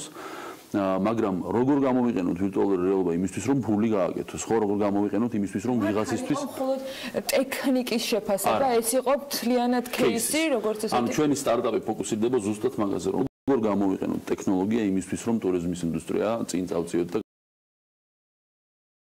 ყოველ შემთხვევაში ცდომილების გათვალისწინებით 100-ზე მეტი მიმართულება არის გადაღებული და წელს ვაგრძელებთ კიდე. და არის ამ მოწყობილობაში ჩატვირთული ეს ინტერაქტიულ რეჟიმში ვირტუალური რეალობის გამოცდილებები და ნებისმიერ ადამიანს შეუძლია დისტანციურად განიცადოს რა როგორი არის საქართველოში მოგზაურობა და დაინტერესების შემთხვევაში შეუკვეთოს ტურიზმი, ხო? და ამ მომენტისთვის საქართველოს მთავრობის ბევრი ორგანიზაცია, ბევრი სააგენტო იყენებს ამას ქვეყნის პოპულარიზაციისთვის. აი ეს кейსი, ეს მთლიანად ეს ბიზნეს მოდელი იყო წარდგენილი იქ და პრინციპში იქ გასაუბრებისას თქვეს, რომ ასეთი кейსი ჩვენ ჯერ არ შეგვხვედრია. ანუ თქვენ იდეაში კომპანიებისთვის აკეთებთ ამას თუ ინდივიდუალური მომხმარებელსაც შეიძლება ჰქონდეს და გათვლა გაქვთ, რომ ინდივიდუალურადაც შეიძლება დაინტერესდეს ადამიანი. ჩვენ მუშაობთ კომპანიებისთვის და სახელმწიფო პირველ რიგში სახელმწიფო თვის ვაკეთებთ ამ გადაწყვეტილებებს და კომპანიებისთვის. ეტაპებად არის დაყოფილი ჩვენი ბიზნეს მოდელის განვითარება. პირველი არის B2G მოდელი, მერე წავალთ B2B მოდელზე და ბოლოს უკვე ჩვეულებრივად როცა პენეტრაცია გაიზრდება და ყველას ექნება ვირტუალური რეალობის სათვალე, უკვე გადავალთ ინდივიდუალურ. განვითარების შემდეგი ეტაპი რა შეიძლება იყოს გარდა სამხმარებლო ბაზრის ზრდისა და რეალურად სეგმენტისა, რომელსაც თქვენ ახლა ემსახურებით, რამდენად შეიძლება რომ შეიცვალოს თვითონ ეს მოწყობილობა ან ის კონტენტი, რომელსაც თქვენ შესთავაზებთ. აი ნახეთ ახლა ჩვენ кейსი ვახსენეთ ხომ? ანუ кейსი დღეს არის ესეთი. ხვალ ხდება გახსნა უფლისციხეში, აი ესეთი სპეციალური სტენდის, რომლის საშუალებითაც ჩვენ სრულფასოვნად შეგიძლიათ განიცადოთ, აათვალიერო, მიიღო ინფორმაცია უფლისციხის შესახებ. ამ იკეთებ ამ ვირტუალური რეალობის სათვალეს და ანუ ეს იქ ხარ. გესაუბრება, ენებს ირჩევ, იქ ხარ, გადადიხარ, გადმოდიხარ, ანუ თან რო გესაუბრება ეს გიდი რო აი თქვა აქ ხდება მაგალითი უფლისციხის ხვალინდელი კი ბატონო ხო ეს არის მაგალითი ხო ანუ შეიქმნა ასეთი სტენდი იქვე ჩვენ თან ხვდებით იმაზე კულტურული მემკვიდრეობის დაცვის ეროვნულ სააგენტოსთან რომ ჩვენ სხვა ძეგლებსაც გავაკეთებთ ამას ეს არის ძალიან სერიოზული кейსი რომელიც მართლა მსოფლიო დონის არის და ძალიან საამაყოა ის რომ სახელმწიფო სტრუქტურამ გამოიჩინა მოქნილობა, გამოიჩინა რაღაც ეს შორისჭრეტელობა და ესეთ кейს ჩაავლო ხელი და გაკეთდა. რა თქმა უნდა, ბიუროკრატიული რაღაც პროცედურების გათვალისწინებით მაინც მოხერხდა ის, რომ სოფლიოში პირველი кейსი ასეთი გამოყენების ვირტუალური რეალობის და ასეთი მიმართულებით, რომ შიშმო პირს შეუძლია მასიურად მივიდეს და სრულფასოვნად განიცადოს და დაათვალიეროს ეს ის მოწყობილობა შესაძლებელია. ხუთიანი, იმიტომ რომ დავანახოთ კიდევ ერთხელ მაყურებელს. ანუ განვითარებაზე რომ საუბრობდით, ხო? ეს არის განვითარება. ის რაც მეკითხეთ, ის სტენდი სპეციალური რომ გაკეთებულია, ეს კადრებშიც გამოჩნდება. ეს არის სტენდი, მაგრამ აი განვითარება ხდება როგორ რომ ვირექს იწყებს ესეთი დაშლა აწყობა ძალიან მარტივი ესეთი მოწყობილობის გაკეთებას, რომელიც აი ესე იშლება, შიგნით ტელეფონი იდება და Android-ი უნდა იყოს აუცილებლად. ამ მომენტისთვის ჯობია Android-ი იყოს. მაგრამ ძალიან ცოტა ხანში ჩვენ Apple-ის პლატფორმასაც დავასაპორტებთ. აი ასეთ მოწყობილობას გაკეთებ, როცა ადამიანი ამას იკეთებს, ხო? აი ეს აღმოჩნდება ჩათვალეთ საქართველოს. იგივე კონტენტია. ეს ათვალიერებს და თქვა მოეწონა ეს ადგილი, ხო? შეხედავს ერთ ღილაკს, რომლის მიხედვითაც ანუ უკვე ეთერშია პრინციპში. კი. ხო, აი ახლა ათვალიერებს ეს ვაშლოვანის გადასახედი არის მაგალითად მზის შესვლა არის გადაღებული ეს დაცული ტერიტორიების ეროვნული სააგენტოსთვის გამოფენისთვის ვიღებდით მაშინ. აქედან შეუძლია ადამიანს შეუქმნას ტურიზმი. ამ ნაწილს ბიზნესურად რო შევხედოთ ამ ნაწილს თუ ამ პლატფორმას გამოიყენებს ადამიანი, ანუ ყველა ტერიტორია ერთდროულად გაიყიდება თქვენს გეგმაში როგორ არის თუ ეს იქნება პაკეტებით, რომ თქვა ყველაზე თქვა ტოპ 5, ტოპ 10, ტოპ 50 მთელი პაკეტი, მთელი საქართველოს ნახვა და ასე შემდეგ. აი ამ ნაწილს როგორ უყურებთ? ამ მომენტისთვის არის როგორ აი მაგალითად წეგან კადრები იყო მადრიდის გამოფენის, ხო? ტურიზმის ეროვნული ადმინისტრაცია ასევე ჩვენი ერთ-ერთი პარტნიორი არის ამ მომენტისთვის და თანამშრომლობთ და მადრიდის გამოფენა და საერთაშორისო რო წავიღეთ ჩვენ სტენდი, ხო? წინასწარ შევთანხმდით იმ სტენდში რა კონტენტი უნდა იყოს. ტურიზმის ადმინისტრაციამ აირჩია, რომ ამ გამოფენისთვის მე მჭირდება ეს 10 ლოკაცია და ეს ჩატვირთე. და ასე არის ამ მომენტისთვის რა, ანუ ჩვენი customer-ი, ჩვენი დამკვეთი, ასე ვთქვათ, ირჩევს ყოველ კონკრეტულ მომენტში რა უნდა იყოს ჩატვირთული. მაგრამ საბოლოო ჯამში განვითარების შემდეგ ფაზაში როცა გადავალთ, ჩვენ ვუმიზნებთ იქითკენ, რომ ნებისმიერმა ადამიანმა თვითონ აირჩიოს მის კონკრეტულ device-ში რა უნდა ჩანდეს. ნუ აი მე მქონდეს რეალურად. თლიანად საქართველოს იქ ამ თლიანად და აი ჩემით იმას ვქნა მე რა შენით ჩვენ უფრო ბიზნეს მოდელზე აბსოლუტურად გეთანხმებით რა. გამომდინარე იქიდან რომ დღეს კარგია, ცუდია, რეალობაა რომ სახელმწიფო არის ყველაზე მსხვილი დამკვეთი ამ შემთხვევაში და ბიზნეს მოდელის თვალსაზრისით თქვენი გნებავთ სტრატეგია და გნებავთ ტაქტიკა აბსოლუტურად სწორია. როცა იქნება კერძო სექტორის საიმისოდ მზად რომ არ ვიცი მე მიბაძოს თუ შესაბამისი ფონდებიც გამოუჩნდეს იმ თამამ გადაწყვეტილებებს რაც ცალკეულ სახელმწიფო სააგენტოებს ახასიათებს რა ვიცი ბარაქალა მაგათ ნიკა ცოტა მეტი მითხარი შემოპირებთან დაკავშირებით ეს თემა რაღაცა ჩამჩა და თან ვეღარ განმავცეთ ანუ როგორც მოგახსენეთ რა კულტურული მემკვიდრეობის დაცვის ეროვნული სააგენტო პროექტია ეს რომ ჩვენ გავაკეთეთ სპეციალური სტენდი, რომელიც დგას უფლისციხის ჯერ არის მარტო უფლისციხეში, ხო? მაგრამ ეს ხო არ არის, ანუ ბოლო ლოკაცია, პირიქით ამით იწყება. ამით იწყება.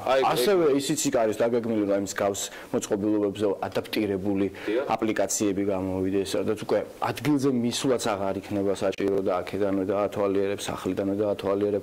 ანუ გეგმაში არის ის, რომ ჩვენ ყველა ადამიანს მივცეთ საშუალება სრულფასოვნად ემოციების დონეზე, არა მარტო ინფორმაციის დონეზე, აი გააღვიქვან ის კულტურული მემკვიდრეობის ძეგლი, რომელიც მეცაც გეტყვით, ხა მე მაგალითად ხანდახან არ ვარ ხასიათზე, ხა ამ ძეგლის თავიდან ბოლომდე დათვალიერების ვარძია, მაგალითად ხა უზარმაზარი ძეგლია, იქ შეიძლება არ გინდა ამდენი სიარული, ხო?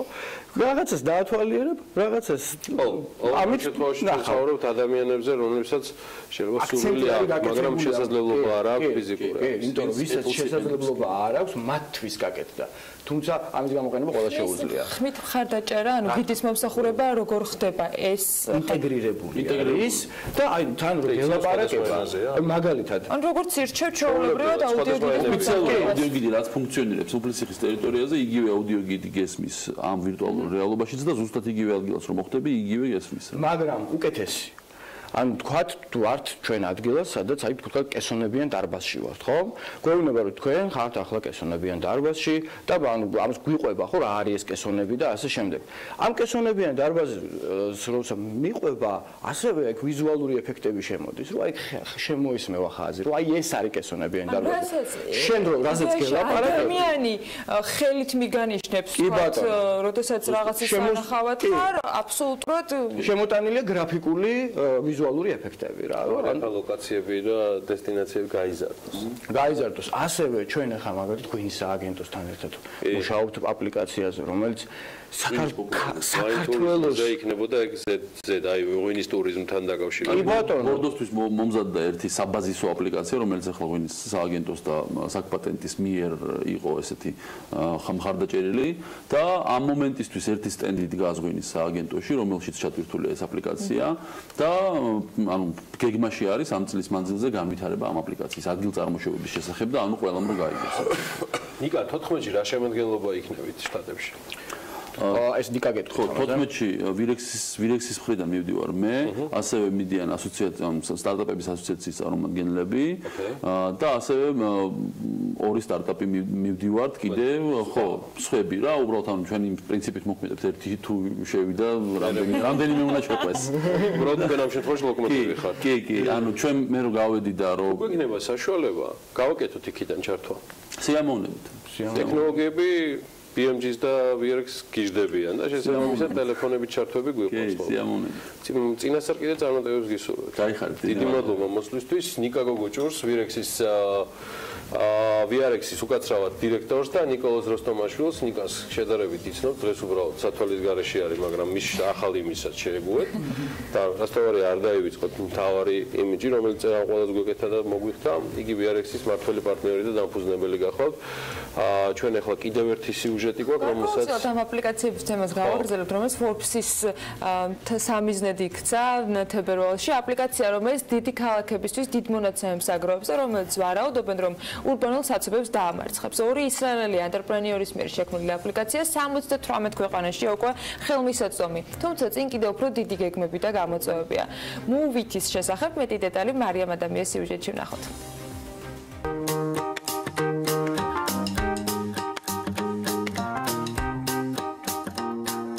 აპლიკაცია, რომელიც ურბანულ საცობებს დაამარცხებს საზოგადოებრივი ტრანსპორტით მგზავრობას მარტივსა და სასიამოვნოს გახდის და მოქალაქეებში უმანქანოდ გადაადგილების სურვილს წაახალისებს. ეს Move-ია, რომელიც გვპირდება, რომ დიდ ქალაქებში ცხოვრებას ასატანს გახდის. აპლიკაცია ოპტიმალური სამანქანო მარშრუტების განსაზღვრის მიზნით თავის მომხმარებელს გზაზე მიხვება. ადგილმდებარეობის მონაცემებისა და ახლომახლო მდებარე მომხმარებელთა მონაცემების კომბინირებას ახდენს და მის საფუძველზე ორ პუნქტ შორის ყველაზე ეფექტიან საჯარო ტრანზიტის პროგნოზირებას აკეთებს. შედეგად Move-ი მსოფლიოში ყველაზე ხშირად ჩამოტვირთული ტრანზიტის აპლიკაციად იქცა და სულ რაღაც 5 წელიწადში 100 მილიონი მომხმარებელი მოიპოვა. Move-ი 44 ენაზე 78 ქვეყანაშია ხელმისაწვდომი და სამსახურში მიმავალი თუ იქიდან მომავალი მგზავრი 1500 ქალაქში, ლექსინგტონითა და ლონდონით დაწყებული ჰანოით დამთავრებული სწორედ მისი მეტად არიან. გზავრთა უმეტესობამ არ იცის ზუსტად როდის მოვა მათი ავტობუსი, რომ აღარაფერი ვთქვათ იმაზე, თუ როგორ დაუკავშირდება ეს ავტობუსი სხვა ტრანზიტულ სერვისს, ან როდის შეიძლება ფეხით ან ველოსიპედით სიარული უფრო სწრაფი გამოდგეს. ანუ ურბანული მობილობა გლობალური პრობლემაა, ხოლო Move-ის ტრანზიტულ მონაცემებს შესწევს ძალას აგრძნობლად გაუმჯობესოს ჩვენი ქალაქების ცხოვრების ხარისხი. Move-ის პოტენციალი რეალურ დროში მიმდინარე სატრანზიტო ინფორმაციის მონეტიზირებას უკავშირდება. ეს ინფორმაცია კი ყოველდღიურად გენერირებულ 500 მილიონზე მეტ ცალკეულ მონაცემს მოიცავს. სამომავლოდ Move-მა უნდა დაამტკიცოს, რომ შეუძლია ეს მონაცემები ფულად აქციოს. კომპანიის თქმით, მონეტიზებას SS აიწყებენ და შემოსავალს არ ამხელენ, რომელიც Forbes-ის შეფასებით კვლავ უმნიშვნელოა. თუმცა აპლიკაცია შესწევს ძალას აგრძნობლად გააუმჯობესოს ჩვენი ქალაქების ცხოვრების ხარისხი.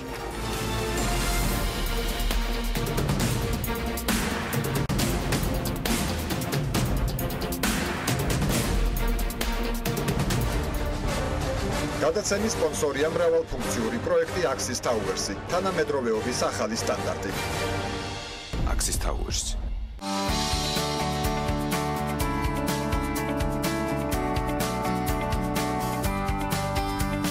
გადაცემის სპონსორია ახალი ნათება.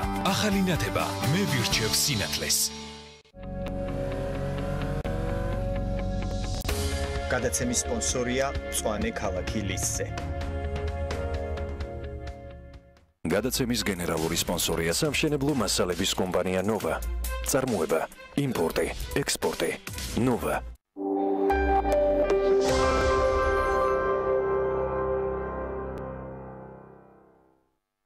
მრავალფუნქციური საცხოვრებელი კომპლექსი აისი ბათუმის ახალ ბულვარში. ბინები 35 კვადრატული მეტრიდან ხედებით ზღვაზე, აუზით და ავტოპარკინგით. შეიძინეთ ბინა და მიიღეთ 30%-იანი ფასდაკლება ავტოსადგომზე. ახალი ხედვა. შეხედე სამყარო სახლებურად. 13 მეგაპიქსელი ძირითადი და წინა კამერა. ორივე კამერით ერთდროულად გადაღება. CES-ის ოპტიკური სისტემა, 4 გიგაბაიტი ოპერატიული და 64 გიგაბაიტი შიდა მეხსიერება. შეიძინეთ Nokia-რვა გოლეთიანი ჰოლოგრამით. ონლაინ მაღაზიაში goletiani.G.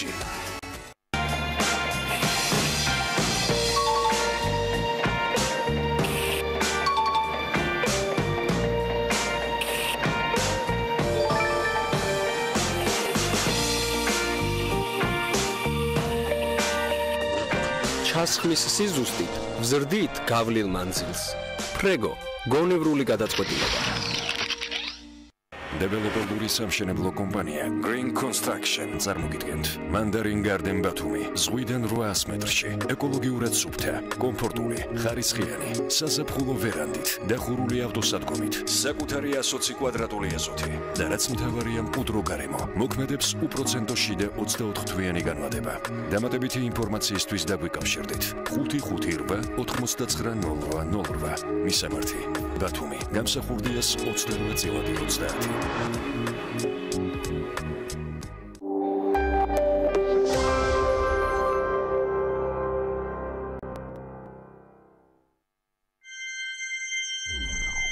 BMG წარმოგიდგენთ.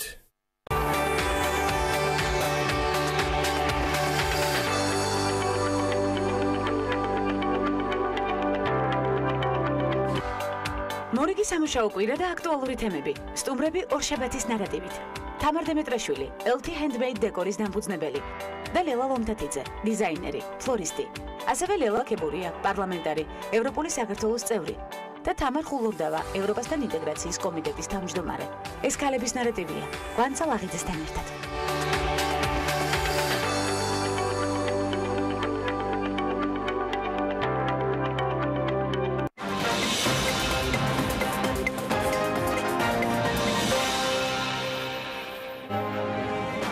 სასამართლო რეფორმა, სავაჭრო ურთიერთობები და ქართული პროდუქტის საექსპორტო პოტენციალი ევროკავშირში. იანო შერმანი საქართველოს მიღწევებსა და გამოწვევებზე საქმის კურსის ეთერში. თბილისში განაშენიანების რეგულირების წესები იცვლება, რა ახალი ვალდებულებებით დაიტვირთება სამშენებლო სექტორი უახლოეს მომავალში. გაიგეთ დეტალები საქმის კურსიდან. აბაშიძე კარასინის მორიგი შეხვედრის დეტალები, მოაწერს თუ არა ხელს კრემლი რუსეთს საქართველოს შორის ტვირთბრუნის მონიტორინგისთვის შვეიცარიელი მონიტორების დაშვებას. საქმის კურსის კითხვებს ზურაბ აბაშიძე პასუხობს.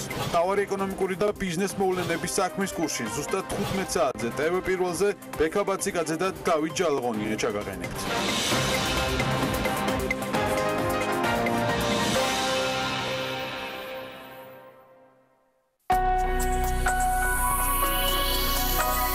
არსებობენ ავტომობილები უფრო ხარისხიანები, უფრო ძვირფასები და უფრო სწრაფებიც, მაგრამ ეს Ferrari იმის დასტურია, რომ თქვენი ცხოვრება შედგა. ამ ავტომობილს იდევს 5.5 ლიტრი მოცულობის ძრავი.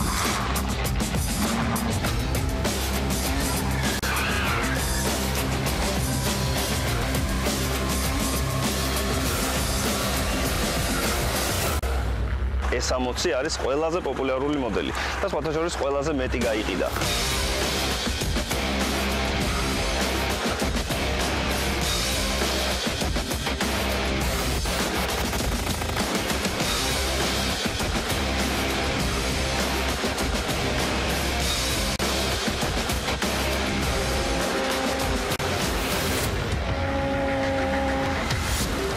ყოველ პარასკევს 23 საათზე ავტორბოლა მიხეილ წულუკიძესთან ერთად TV პირველზე. გადაცემა ავტორბოლის სპონსორია კომპანია ლუკოილი. უმაღლესი ხარისხის ევროპული საწვავი. ლუკოილი, სისწრაფის ფორმულა. გადაცემა ავტორბოლის სპონსორია ოტომოტორსი. ხარისხიანი მომსახურება თქვენი მაქსიმალური კომფორტისთვის. გადაცემის სპონსორია GPI ჰოლდინგის ავტოდაზღვევა. რეიტინგის 100%-იანი ზრდა. წარმატებული 2017 წლის შემდეგ ტელეკომპანია 2018 წლის სეზონს ხსნის. პირველი მთელი კვირა თქვენს სამსახურში. ორშაბათიდან პარასკევის ჩათვლით. დღის ამბები დღეში ორჯერ, 2-ზე და 4-ზე.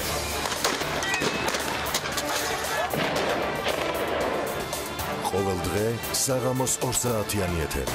ორშაბათი ხალხის პოლიტიკა, სამშაბათი რეაქცია, 4შაბათი პოლიტმეტრი, 5შაბათი ისევ რეაქცია. პარასკევს კვირის ბოლოს ტელეკომპანიის საავტორო გადაცემების სამყაროების ერთობლივი ток-შოუ პირველები. მთელი კვირის განმავლობაში ბიზნეს მედია ყველაზე საქმიანი გადაცემებით. პირველები. ინგა გრიგოლია. აქ არის ძალიან ბევრი ადამიანი ამ დიანა ტრაპაიძე. ნინო ჟიჟილაშვილი. ჩვენთან ერთად ახლა არიან უხუცესები. ლევან ჩხაიძე. თქვენ ხედავთ ეხლა კადრში თუ რა ხდება? ვახო სანაია. ის მოდა ძლიერი აფეთქების ხმა, ჩვენ ვიმყოფებოდით ამ კორპუსის სახურავზე. გიორგი ისაკაძე. ამან რეალურად შექმნა პლატფორმა, შექმნა სხვა გადაცემა. ტელეკომპანია პირველის გამოცდილი გუნდი და ახალი ამბები, ახალი თაობის ჟურნალისტებით.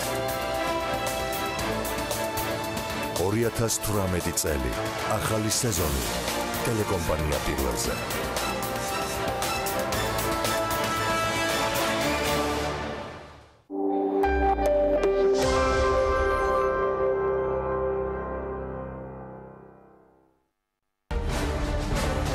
გადაცემის სპონსორია მრავალფუნქციური პროექტი Axis Towers-ი, თანამედროვეობის ახალი სტანდარტი. Axis Towers.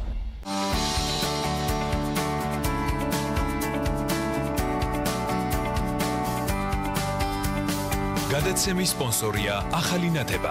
ახალი ნათება მე ვირჩევ სინათლეს. გადაცემის სპონსორია მწვანე ქალაქი ლისზე.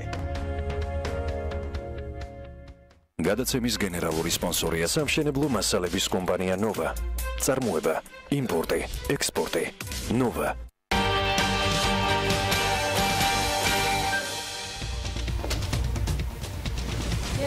საომხმარებლო საქონლის და მომსახურების ფასების დონე 6% გაიზარდა. 2017 წლის დეკემბერში საქართველოს ნაერთი ბიუჯეტიდან დეფიციტურად 740 მილიონი ლარია დახარჯული. 2017 წელს საქართველოს რკინიგზამ 2016 წელთან შედარებით 10%-ით ნაკლები ტვირთი გადაზიდა.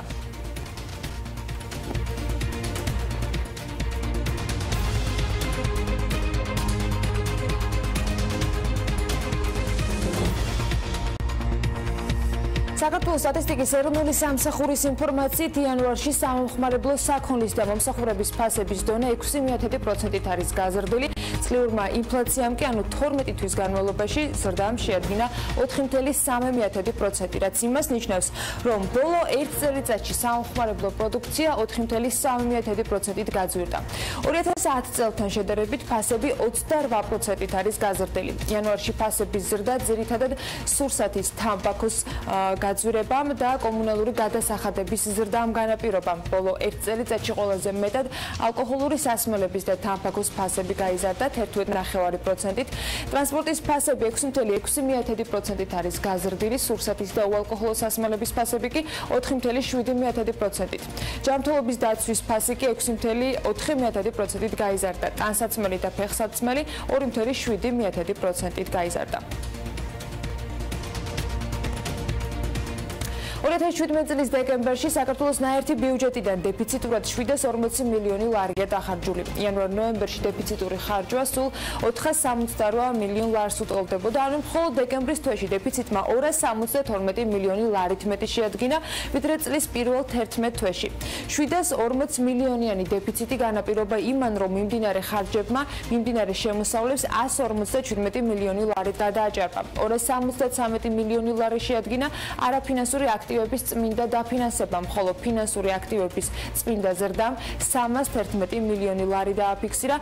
740 მილიონი ლარის დეფიციტი კი ასე დაფინანსდა 114 მილიონი ლარი სახელმწიფო ვალის აღებით, 626 მილიონი ლარი ბიუჯეტის ნაშთზე არსებული თანხის გამოყენებით დაიფარა. დეფიციტური ხარჯვა განსაკუთრებით მაღალი დეკემბრის მეორე ნახევარში იყო, რამაც ლარის კურსის დაცემასაც შეუწყო გარკვეულწილად ხელი. 2017 წლის ბიუჯეტის წლიურმა დეფიციტმა კი 1.2 მილიონი ლარი შეადგინა ჯამში.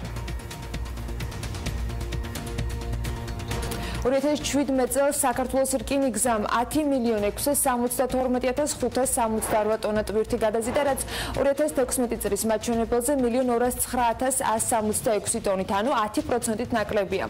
გასულ წელს განსაკუთრებით ტრანზიტული ტვირთების მოცულობა შემცირდა და თუკი 2016 წელს მათი რაოდენობა 6.193.027 ტონა იყო, გასულ წელს 4.976.424 ტონამდეა შემცირებული. გადაზიდული ნედლი ნავთობის და ნავთობპროდუქტების რაოდენობა გასულ წელს 2016-თან შედარებით თითქმის მილიონი ტონით შემცირდა და დაახლოებით 4.347.000 ტონა შეადგენდა. შემცირდა მარცვლეულის და მარცვლეულის პროდუქტების გადაზიდვის მაჩვენებელიც და 302.267 ტონას გაუტოლდა. ნაცვლად 458.128 ტონისა. თითქმის მილიონი ტონით არის შემცირებული რკინისა და მანგანუმის მადანის გადაზიდვის მაჩვენებელიც და 462.000 ტონას უტოლდება. გადაზიდული ფერადი ლითონების მადნების რაოდენობამ კი 57325 ტონა შეადგინა, რაც თითქმის 13000 ტონით გაზრდილი მაჩვენებელია. გაზრდილია ქიმიური და მინერალური სასუქების გადაზიდვის მაჩვენებელი და წლიურად 565.912 ტონა დაფიქსირდა. გასულ წელს საქართველოს რკინიგზამ 41.392 კონტეინერი გადაზიდა ჯამში. ზარა ჰოუმი კი თბილისის მოლში გაიხსნა, სადაც სახლის აქსესუარების და დიზაინის მაღაზია იქნება. მაღაზიაში მისულ მომხმარებელს ადგილზე სხვადასხვა სახეობის ისეთი პროდუქციის ნახვა შეიძლება, როგორიც არის მაგალითად ჭურჭელი, თეთრეული და განსხვავებული დიზაინის სახლის აქსესუარები. მაღაზიის გახსნის დეტალები კი ვნახოთ სიუჟეტში.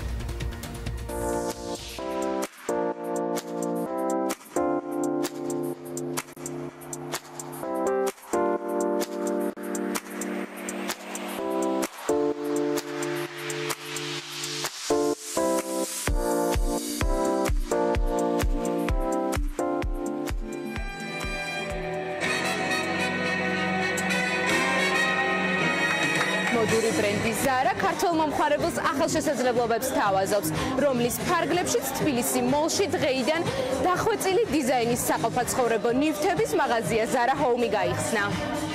სახლისთვის საჭირო აქსესუარების დიდი არჩევანი, მაღაზიის განსხვავებული ინტერიერი და სტილი, რომელიც მსოფლიოს მასშტაბით 70-ზე მეტ ქვეყანაშია ცნობილი. როგორც მსოფლიოში, ისე თბილისშიც Zara Home ქართველ მომხმარებლებს ყოველ წელს უახლესი მოდური ტენდენციების ორ კოლექციას შესთავაზებს, ხოლო განახლებული პროდუქციის ნახვა ადგილზე კვირაში ორჯერ იქნება შესაძლებელი. Zara Home is the sister brand of Zara. Zara Home არის Zara-ს შვილობილი კომპანია, როგორც თქვენ იცით, Zara არის ერთ-ერთი ყველაზე დიდი მოდური ბრენდი. Zara Home კი არის ფოკუსირებული სახლის აქსესუარებზე. ჩვენ Zara გავხსენით საქართველოში 6 წლის წინ, რის შემდეგაც ქართველი მომხმარებლებისგან Zara Home-ის პროდუქციაზეც იყო მოთხოვნა. ჩვენ გაგებით მოვეკიდეთ ამ საკითხს და დიდი მოთხოვნის შემდეგ გავხსენით ისიც. Zara Home დაინტერესებულ პირებს ერთ სივრცეში ისეთ პროდუქციას შესთავაზებს, როგორიცაა თეთრეული, ჭურჭელი, ავეჯი ან თუნდაც თანამედროვე დიზაინის სახლის დეკორაციები, რომლებიც ყველანაირი ტიპის მომხმარებლების სურვილებს დააკმაყოფილებს. ძალიან მიხარია, რომ საქართველოშიც არის Zara Home, რადგანაც უკვე ყველა ქართულ მომხმარებელს შეიძლება მაღაზიაში მოსვლა, ახალი კოლექციის ნახვა, რადგან Zara Home ანახლებს კოლექციას წელიწადში ორჯერ, ყოველთვის ითვალისწინებენ ტენდენციებს და ყოველთვის ამ ფასი საკმაოდ მისაღები ფასი არის, აქედან გამომდინარე შეგიძლია რომ სახლში ყოველთვის გადაახალისო შენი ინტერიერი. უპირველესად მინდა მოვილოცო ქართულ მომხმარებელს, რომ საკმაოდ კარგი სიახლეა Zara Home-ის გახსნა საქართველოში, იმიტომ რომ არის ძალიან ხარისხიანი და ხელმისაწვდომი, მოდი ესე ვთქვათ, საქონელი, ძალიან ლამაზი, მრავალფეროვანი, ძალიან მიხარია გახსნა და ვიქნები ხშირი სტუმარი. Zara Home Inditex ჯგუფში შემავალი ბრენდია, რომელიც მსოფლიოს თავის პროდუქციას 2003 წლიდან სთავაზობს და ამ ეტაპზე ბაზარზე 500-ზე მეტი მაღაზიითაა წარმოდგენილი. ყოველ პროდუქტზე დიზაინერების საერთაშორისო გუნდი მუშაობს, რომლებიც ყოველდღიურად ცდილობენ მომხმარებლებს თბილ გარემოსთან ერთად უახლესი მოდური სტანდარტებით შესთავაზონ. სოციალური პასუხისმგებლობის ფარგლებში სამშენებლო კომპანია Nova ბერი ანდრეას ფონდს ესტუმრა და ისინი სხვადასხვა სახის პროდუქციითაც მოამარაგა. Nova-ს წარმომადგენლების თქმით, კომპანიისთვის მსგავსი აქტივობა უცხო არ არის და მომავალში კიდევ ბევრი საინტერესო იგეგმება. კიბოსთან ბრძოლის საერთაშორისო დღე ბერი ანდრეას ფონდში განსხვავებულად დაიწყო. ტრადიცია კომპანია Nova-სგან არც ამჯერად დარღვეულა და ბავშვების გასახალისებლად საჩუქრებიც მომზადდა. საჭირო პროდუქტების სასაჩუქრად მომზადებით სამშენებლო მასალების კომპანია სოფლიო მასშტაბით აღნიშნად კიბოსთან ბრძოლის დღეს შეუერთდა. კიბოსთან ბრძოლის საერთაშორისო დღეა დღეს და შევეცადეთ თუ ბავშვებისთვის ხიარული განწყობა შეგვექმნა. ჩვენ კალენდარში ძალიან ბევრი დღეა მონიშნული, რომელსაც ბერი ანდრეას ფონდთან ერთად გავატარებთ. საჭიროებისამებრ ორგანიზაციას მოვაწოდეთ პროდუქტები და მინდა გითხრათ, რომ ეს დღე არ არის დღე, როდესაც რაღაც უნდა უთანაბროთ ერთმანეთს. ჩვენ ვფიქრობთ, რომ წმენით და ერთმანეთის გვერდში დგომით, ბევრად უფრო გავახალისებთ ამ ბავშვებს. აქ მყოფი ბავშვებისთვის კიბოსთან ბრძოლის საერთაშორისო დღეს განსაკუთრებული მნიშვნელობა აქვს. ბერი ანდრეას ფონდი 18 წლამდე სიმსივნით დაავადებულ ბავშვებს ეხმარება. ფონდი ბავშვთა მკურნალობას, მათ რეაბილიტაციას და სიცოცხლის ხარისხის გაუმჯობესებას უზრუნველყოფს. 4 თებერვალი ჩვენთვის ძალიან მნიშვნელოვანია, იმიტომ რომ საზოგადოებას კიდევ ერთხელ შევახსენოთ, რომ მათ პარალელურად მათ გვერდით არიან ბავშვები, ადამიანები, რომლებსაც სჭირდებათ დახმარება და ისინი არიან ონკოლოგიური სენით დაავადებულები. რაც შეეხება კომპანია Nova-ს, ეს არის ჩვენი უერთგულესი მეგობარი კომპანია, ძალიან დიდი ხანი არის, ძალიან მთელი გულით, სულით და სიყვარულით ზრუნავენ ჩემს შეხვედრა ბოლო არ არის კომპანია Nova-სთვის სოციალური პასუხისმგებლობა ერთ-ერთი პრიორიტეტული საკითხია, რომლის ფარგლებშიც მისი წარმომადგენლები ბერი ანდრეას ფონდის ხშირი სტუმრები არიან. მალე მასპინძლობასაც შეითავსებენ. კომპანია Nova-ს ინიცირებით გაზაფხულზე ბედნიერების სახლის მშენებლობა დაიწყება.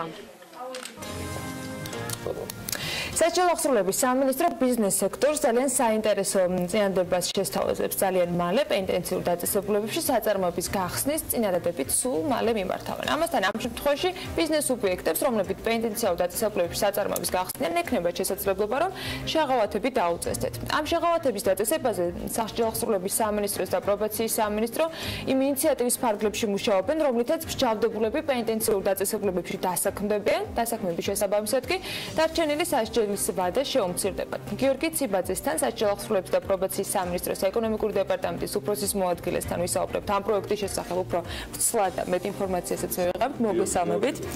მადლობა სტუმრობისათვის. საინტერესო თემაა ჩვენთვის, ბიზნესის თემაც არის და მეორე მხრივ კვეთა თქვენ სამინისტროსთან.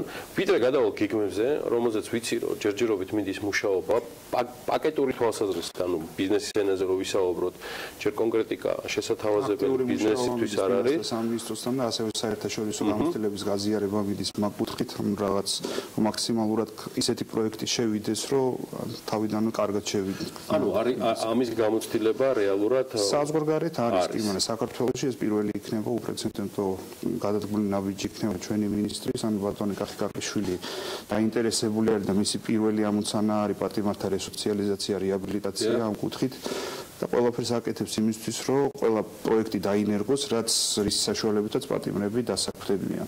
ჩვენ გვაქვს მიმდინარე პროექტები და არის რაღაცა ისეთი მონახაზი ჯერაც, რაზეც ჯერჯერობით თავიდან ბოლომდე ვერ ვილაპარაკებ, იმიტომ რომ ჯერ შემუშავების პროცესში არის, როგორც მოგახსენეთ, შემიძლია თქვა მიმდინარე პროექტებზე, რაც ხდება ახლა ამ ეტაპზე და სანამ მაგაზე გადავთ, ანუ შედეგი რა გვინდა რომ მივიღოთ, ანუ გააჩნია გასაგებია რომ მუშაობა მიმდინარეობს და რაღაცა ეტაპები უნდა გაიაროს ამ ყველაფერმა, მაგრამ საბოლოო შედეგი ეს მაინც თუ შეგვიძლია რომ თქვა რა გვინდა რომ შედეგი არის ჩვენთვის დასაქმებული პატიმარი არის ცოდნა მიღებული ასე ვთქვათ დატრენინგებული პატიმარი, რომელიც შეისწავლის სხვადასხვა პროფესიას და ერთ-ერთი ასევე დიდი ინიციატივა, რომელიც მუშავდება კანონ პროექტის ფარგლებში, არის სასჯელის ვადის სანაცვლოდ დასაქმება პატიმრის, ანუ ის რომ პატიმარი იმუშავებს და ამის საფუძველზე რაღაც ვადა შეუმცირდება, ანუ მაგ კუთხითაც მიდის აქტიური მუშაობა, სხვადასხვა საერთაშორისო გამოცდილების გაზიარება და ჩვენი იურიდიული სამსახური აქტიურად მუშაობს ამ კანონ პროექტს.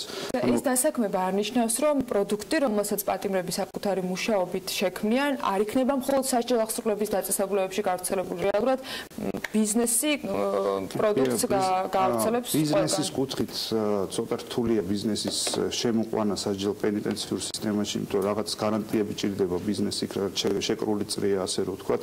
ანუ შეზღუდული არის პროდუქციის დამზადების ან გაყიდვის არეალი, ან რაღაც ლგოტები ჭირდება, ასე ვთქვათ, ბიზნესს, რომ საწარმო გახსნას დაწესებულებაში. ამიტომ ფინანსთა სამინისტროსთან ერთად საშეღავათო პოლიტიკით, ანუ საგადასახადო კუთხით საშეღავათო პოლიტიკაზე მიდის აქტიური მუშაობა, რომ რაღაც შეღავათები ქონდეს და დაინტერესება ქონდეს ბიზნესს საწარმოების გახსნის დაწესებულებაში და ამავდროულად დრო არ დავკარგოთ მიდის პატიმრების გადამზადება, რათა უკვე კვალიფიციური კადრებით დახვდნენ და პირდაპირ დაასაქმნონ. თუმცა ამაზობაში უკვე არის სამი მიკროსაწარმო.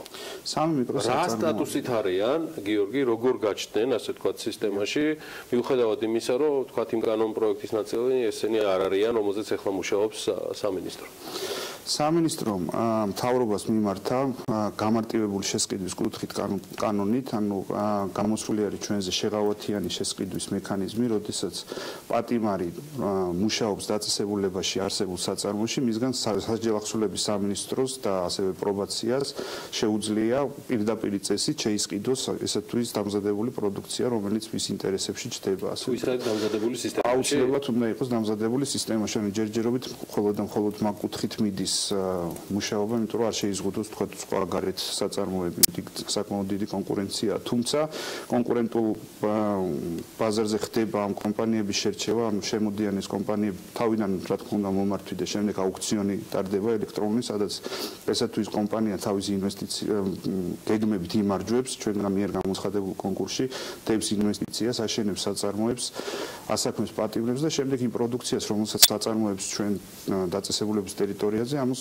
ჩვენ ვყიდულობთ პირდაპირ. ასეთი საწარმოები არის, თქო, სამი ტიპის საწარმოები. ერთი არის სამკერვალო, რომელიც საკმაოდ დიდი ხანია ჯერ ევროკავშირის მიერ დაფინანსებული პროექტის ფარგლებში არსებობდა, დაატრენინგეს ჩვენი ქალბატონები და რუსთავში არის, დიახ, მეხუთე დაწესებულებაში, ანუ მე ციფრები ჩემილია გითხრათ ეს ასევე საჯარო არის, იმიტომ რომ ხელშეკრულებები იტვირთება შესყიდვების ბაზაში. ანუ 2016 წელს მაგალითად 61000-ის ხელშეკრულება გაუფორმდა, სადაც ბალიშები და ბალიშპირების შეკერეს ქალბატონებმა.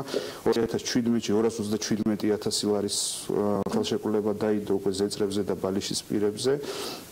2018-ში აქტიურად მიდის მოლაპარაკებები, ან ჩვენ კი შეგვიძლია პირდაპირ შესყიდვა, მაგრამ ყოველთვის არსებობს რაღაც შეზღუდვები, რომ გარეთ კონკურენცია არ შეიზღუდოს, ასე რომ ჯერჯერობით ბაზრის კვლევის ეტაპზე არის, ბაზრის კვლევაში თუ გამოვლინდა, რომ კონკურენტული ფასი ექნება და საბაზრო ფასი და არ გადააჭარბებს გარეთ არსებულ ფასებს, მაგ შემთხვევაში ჩვენ შეგვიძლია გაუფორმოთ ხელშეკრულება ამ საწარმოს და დაახლოებით 32 პატიმარი არის დასაქმებული, როგორც ვიცი, ამ საწარმოში კერძოდ.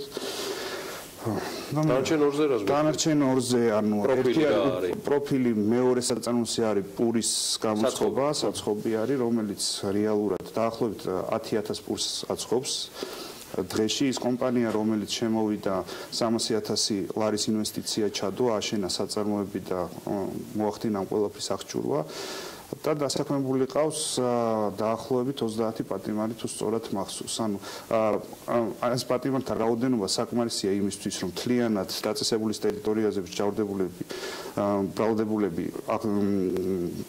დაუკმაყოფილონ მოთხოვნები უზრუნველყოფილი იყვნენ. კი, პურის მიმართულებით და ასევე ჩვენი ჯარი და სპეცდანიშნულების რაზმიც იგივე პურს.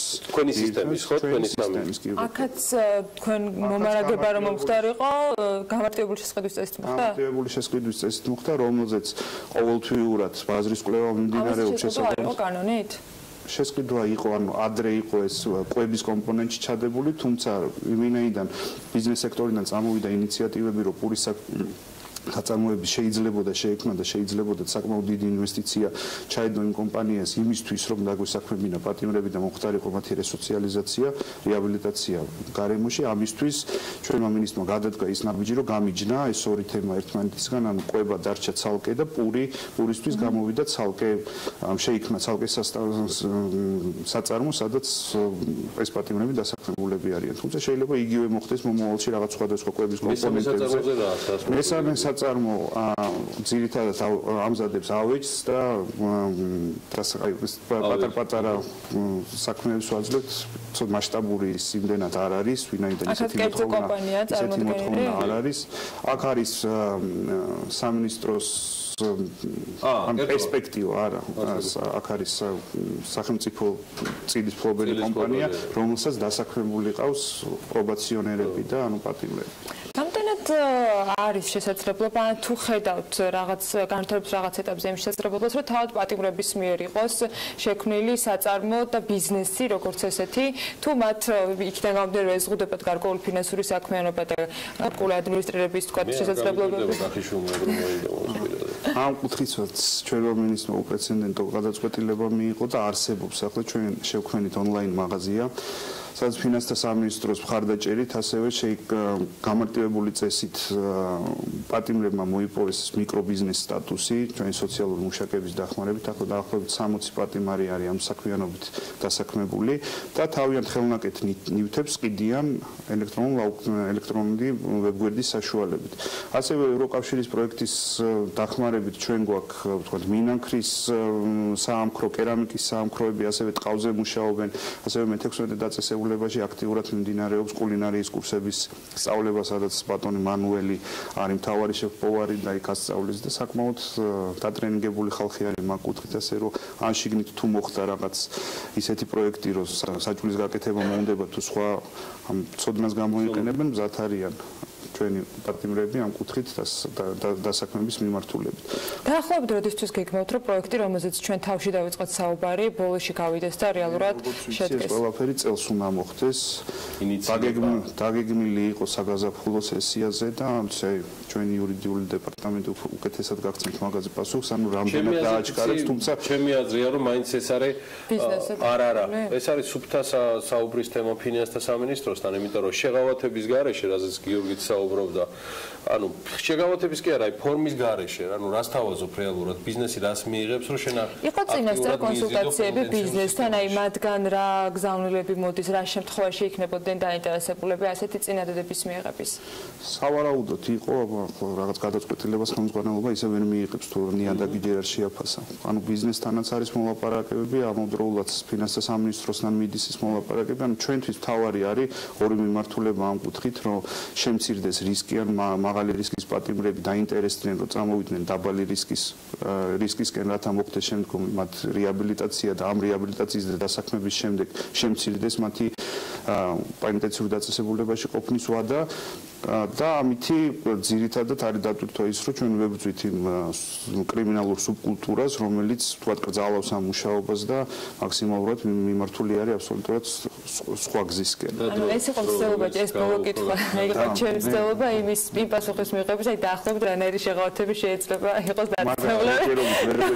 როგორი პროპორციით შეუმცირდებათ თქვათ ამ ბიზნეს რა შეღავათება. ალბათებზე იქნება ლაპარაკი, ძალიან მალე გაიგებთ ამ ყველაფერს. და გეუბნებით ისევ ეთერში თქვენს კოლეგებს გიორგი ციბაძეს მადლობა საჯარო აღზრდულების და პრობაციის სამინისტროს ეკონომიკური დეპარტამენტის უფროსის მოადგილეს.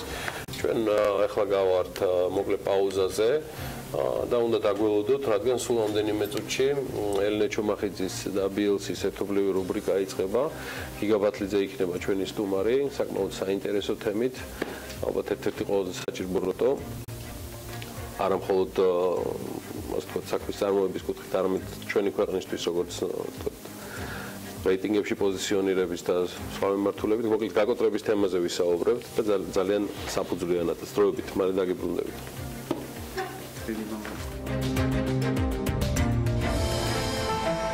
ამინდის პროგნოზის სპონსორია SEU Development.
ამინდის პროგნოზის სპონსორია SEU Development.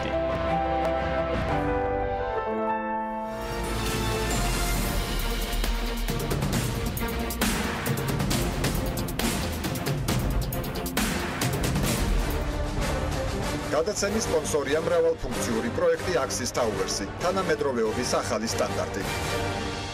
Axis Towers.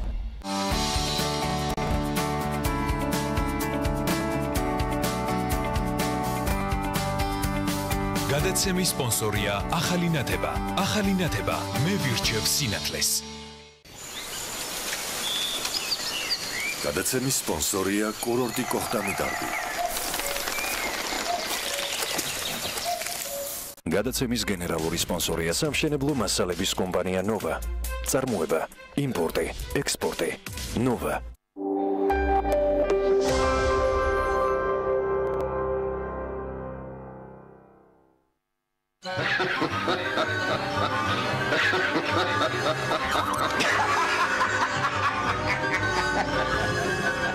არსებობს ერთი დიდი სამყარო, სადაც ყველა ჩვენთვის საყვარელი პერსონაჟი ცხოვრობს. Silk TV, ფილმების ყველაზე მრავალფეროვანი არჩევანი. Golf კლუბის წევრებისთვის გრანდიოზული 10 თეთრი ფიქსირებული ფასდაკლება დაიწყო.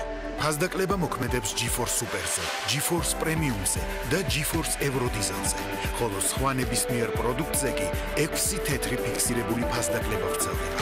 თუ ჯერ არ ხართ Golf კლუბის წევრი, ბარათის ასაღებად ესტუმრეთ Golf Store-ის ნებისმიერ მაღაზიას ან შეუკვეთეთ ონლაინ. Golf კლუბი. ისარგებლეთ ფასდაკლებით და დააგროვეთ ქულები. ჩვენი მისია ვიზრუნოთ პაციენტების ჯანმრთელობაზე. მივაწოდოთ მათ მაღალი ხარისხის სამედიცინო მომსახურება პროფესიონალთა გუნდის დახმარებით. კვალიფიციური მედპერსონალი, უახლესი სამედიცინო აპარატურა. აირჩიეთ მხოლოდ საუკეთესო თქვენი ჯანმრთელობისთვის. უთარ ჩხეიძის 14. ტელეფონი 218-04-15. ჰოსპიტალი სერტიფიცირებულია ISO 9001-2015 სტანდარტით. ელიზაბეთ ბლეკველის ჰოსპიტალი.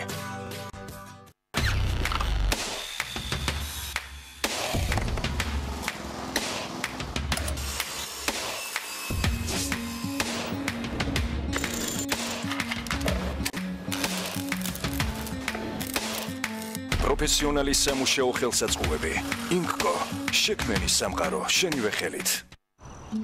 მეგობარი, მინდა მომყვებოდეს მხარდამხარ. მომცეს мотиваცია.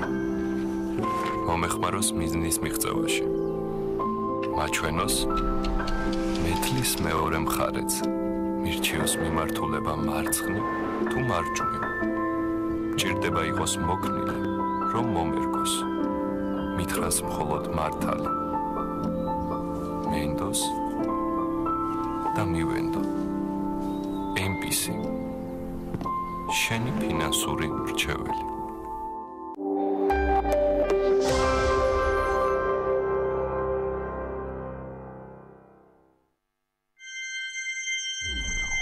BMG. წარმოგიდგენთ.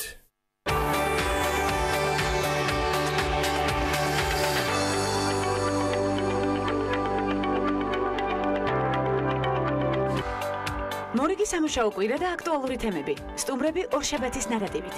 თამარ დემეტრაშვილი, LT Handmade დეკორის დამფუძნებელი და ლელა ლომთათიძე, დიზაინერი, ფლორისტი. ასევე ლელა ქებურია, პარლამენტარი, ევროპული საქართველოს წევრი და თამარ ხულურდავა, ევროპასთან ინტეგრაციის კომიტეტის თავმჯდომარე. ეს ქალების ნარატივია.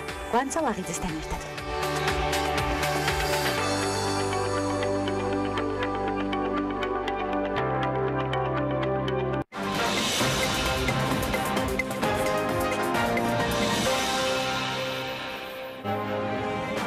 სასამართლო რეფორმა, სავაჭრო ურთიერთობები და ქართული პროდუქტის საექსპორტო პოტენციალი ევროკავშირში. იანო შერმანი საქართველოს მიღწევებსა და გამოწვევებზე საქმის კურსის ეთერში. თბილისში განაშენიანების რეგულირების წესები იცვლება, რა ახალი ვალდებულებებით დაიტვირთება სამშენებლო სექტორი უახლოეს მომავალში. გაიგეთ დეტალები საქმის კურსიდან. აბაშიძე კარასინის მორიგი შეხვედრის დეტალები. მოაწერს თუ არა ხელს კრემლი რუსეთს საქართველოს შორის ტვირთბრუნის მონიტორინგისთვის შვეიცარიელი მონიტორების დაშვებას. საქმის კურსის კითხვებს ზურაბ აბაშიძე პასუხობს. მთავარი ეკონომიკური და ბიზნეს მოვლენების საქმის კურსში ზუსტად 15 საათზე TV პირველზე ბექა ბაციკაძე და დავით ჯალაღონია ჩაგაყენებთ.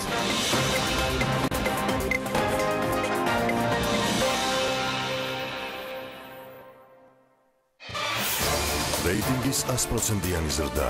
წარმატებული 2017 წლის შემდეგ ტელეკომპანია 2018 წლის სეზონს ხსნის. პირველი მთელი კვირა თქვენს სამსახურში. ორშაბათიდან პარასკევის ჩათვლით დღის ამბები დღეში ორჯერ, 2-ზე და 4-ზე.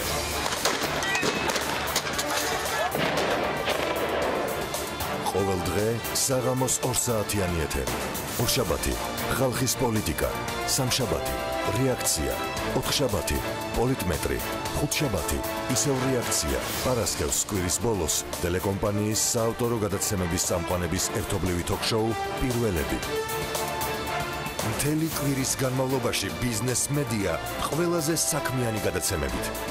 პირველები ინგა გრიგოლია, აქ არის ძალიან ბევრი ადამიანი ამ დიანა ტრაპაიძე,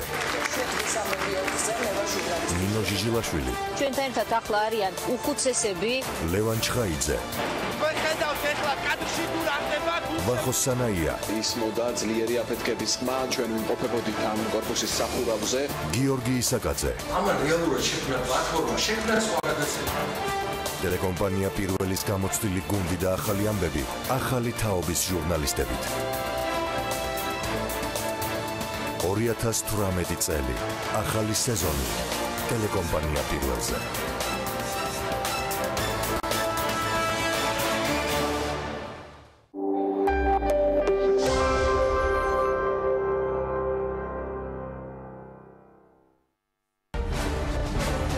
გადაცემის სპონსორია მრავალფუნქციური პროექტი Axis Towers-ი, თანამედროვეობის ახალი სტანდარტი. Axis Towers.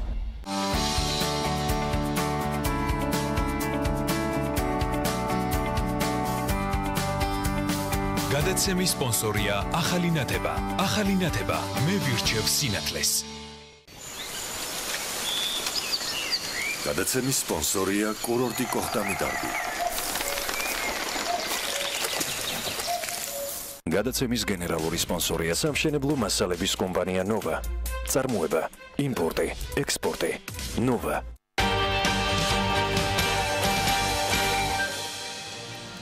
რეკლამის შემდეგ დაუბრუნდით პირდაპირ ეთერში საქმიანი დილით და სამართლის რუბრიკით ელენე ჩომახიძესთან, რა თქმა უნდა, ჩვენს პარტნიორებთან, ბილსისთან ერთად, დილამშვიდობის ელენე. დღევანდელ რუბრიკაში გადახდის უნარობის საქმის წარმოებაზე დაიგეგმა ეთერი, რა მიმართულებებს ირჩევს სტუმართან ერთად სასაუბროთ, რამდენიმე წამში გვექნება შესაძლებლობა, რომ გავეცნოთ ამ ყველაფერს.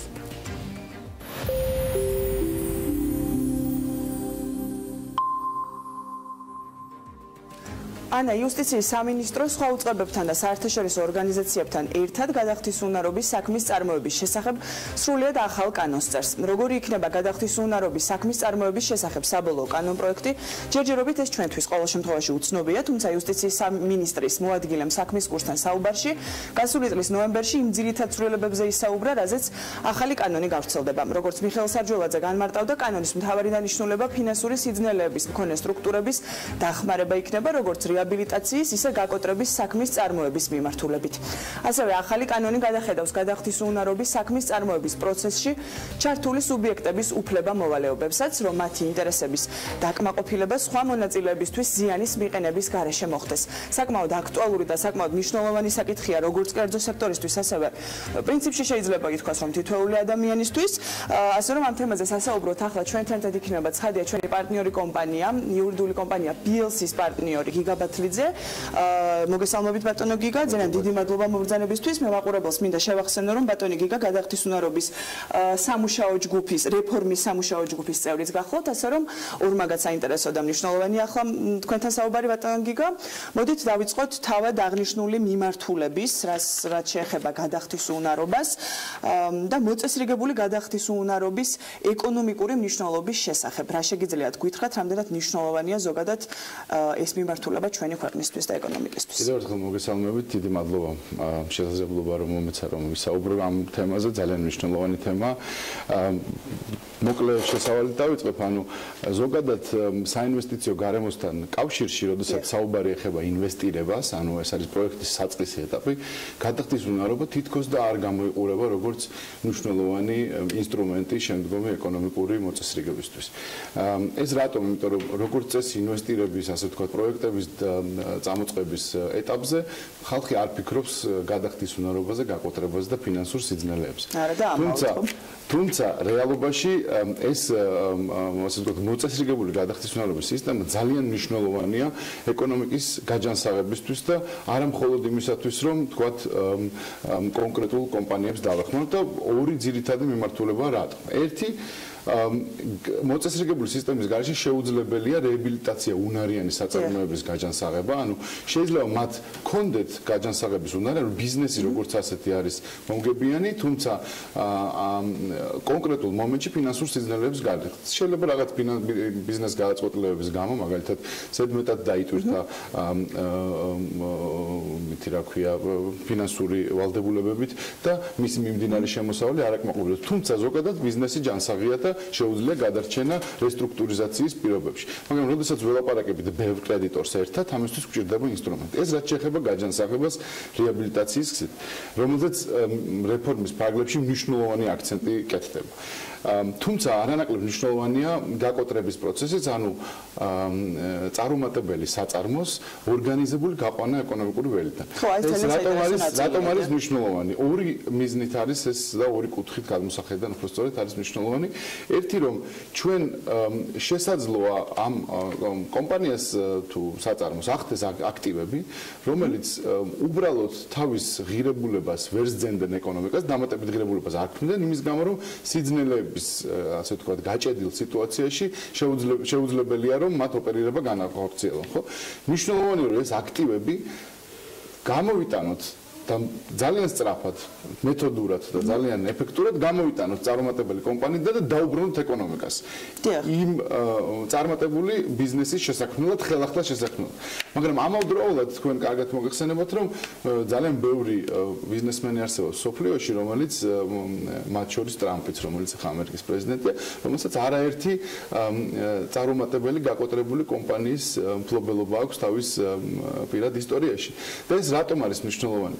ის სტიგმა რომ მე ერთხელ წარუმატებელი აღმოჩნდი ჩემ ბიზნესთან ერთად არ გამორიცხავს რომ ეს ადამიანი სხვა ბიზნესში ასევე წარუმატებული აღმოჩნდეს. ამიტომ რაც უფრო დროზე დაძლევს და მოიშორებს წარუმატებელ ბიზნესს და შესაძლებლობა მიეცემა ახალი ბიზნესის წარმოების, ეს ადამიანი ეკონომიკისთვის უფრო მნიშვნელოვანი და ღირებული ხდება. ანუ ეს რა თქმა უნდა ერთ-ერთი პროპორციული არ არის, ყველა ადამიანი ვერ იქნება, მაგრამ ჩვენ შეიძლება ვკარგავთ რესურს რისკიანი გონიერი ადამიანების, რომლებსაც ერთხელ წარუმატებლობის გამო შემდგომი შესაძლებლობები აღარ ეძლევა. თან მithumetes ისეთ ქვეყანაში როგორც საქართველო, ისედაც არ ვართ განაბიურებული და მეთანხმებით ალბათ ბევრი ისეთი მსხვილი ბიზნესმენით, მithumetes რომ პრობლემაა ის რომ საქართველოში ამ მიმართულებით კანონი გამართული ჯერჯერობით მაინც არ არის. თუმცა კარგია რომ ამაზე უკვე მუშაობენ შესაბამისი უწყებები.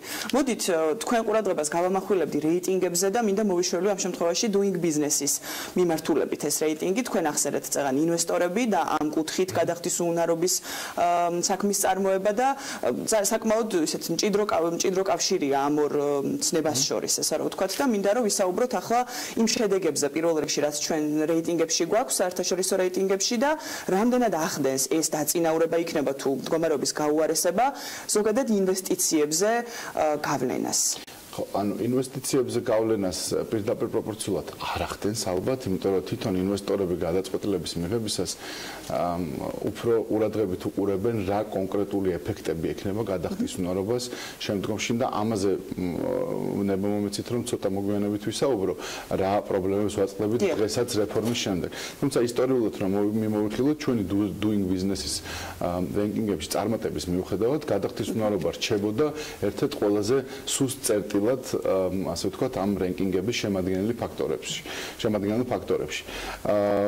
და ვიყავით 122 ადგილზე, რაც ხა ბუნებრივია ჩვენი არ არის საქართველოს შედეგი. რეფორმის დაწყებისას იყო საუბარი რომ ჩვენ ხომ არ გავაკეთოთ ერთიანი რეფორმა, რომელიც მთლიანობაში გააუმჯობესებს კანონს და ეს რენკინგებზეც აისახება და ეკონომიკურ კეთილდღეობას, იმიტომ რომ სულ არის საუბარი ამაზე, ხო, რენკინგი ძალიან მნიშვნელოვანია ჩვენი ქვეყნის მარკეტინგული თვალსაზრისით ჩვენი ქვეყნისთვის, მაგრამ ეკონომიკაზე პირდაპირ გავლენას რენკინგები რა თქმა უნდა არ ახდენს. კიდევ ერთხელ ვიმეორებ, ანუ ეს არის რეალური ინვესტორების გადაწყვეტილებები და ფინანსებლების გადაწყვეტილებები, რომელსაც იღებენ. რა თქმა უნდა ის რომ ჩატარდა, ასე ვთქვათ, რეფორმა და ჩვენ 122-დან 57 ადგილზე წავიწიეთ გადახდის უნარობის ნაწილში. ეს მნიშვნელოვანია და ჩვენ ამას პოზიტიურად ვაფასებთ, მათ შორის სამუშაო ჯგუფის წევრები, თუმცა ამან არ ამოწურა ახალი კანონის შექმნის საჭიროება. აი რამდენიმე მაგალითი რო დავასახელო, მაგალითად ერთ-ერთი კრიტიკული საკითხი, რაზეც რენკინგები ყურადღებას ამახვილებენ, რამდენად შეუძლია მოვალეს განსაზღვროს პროცესის მიმდინარეობა.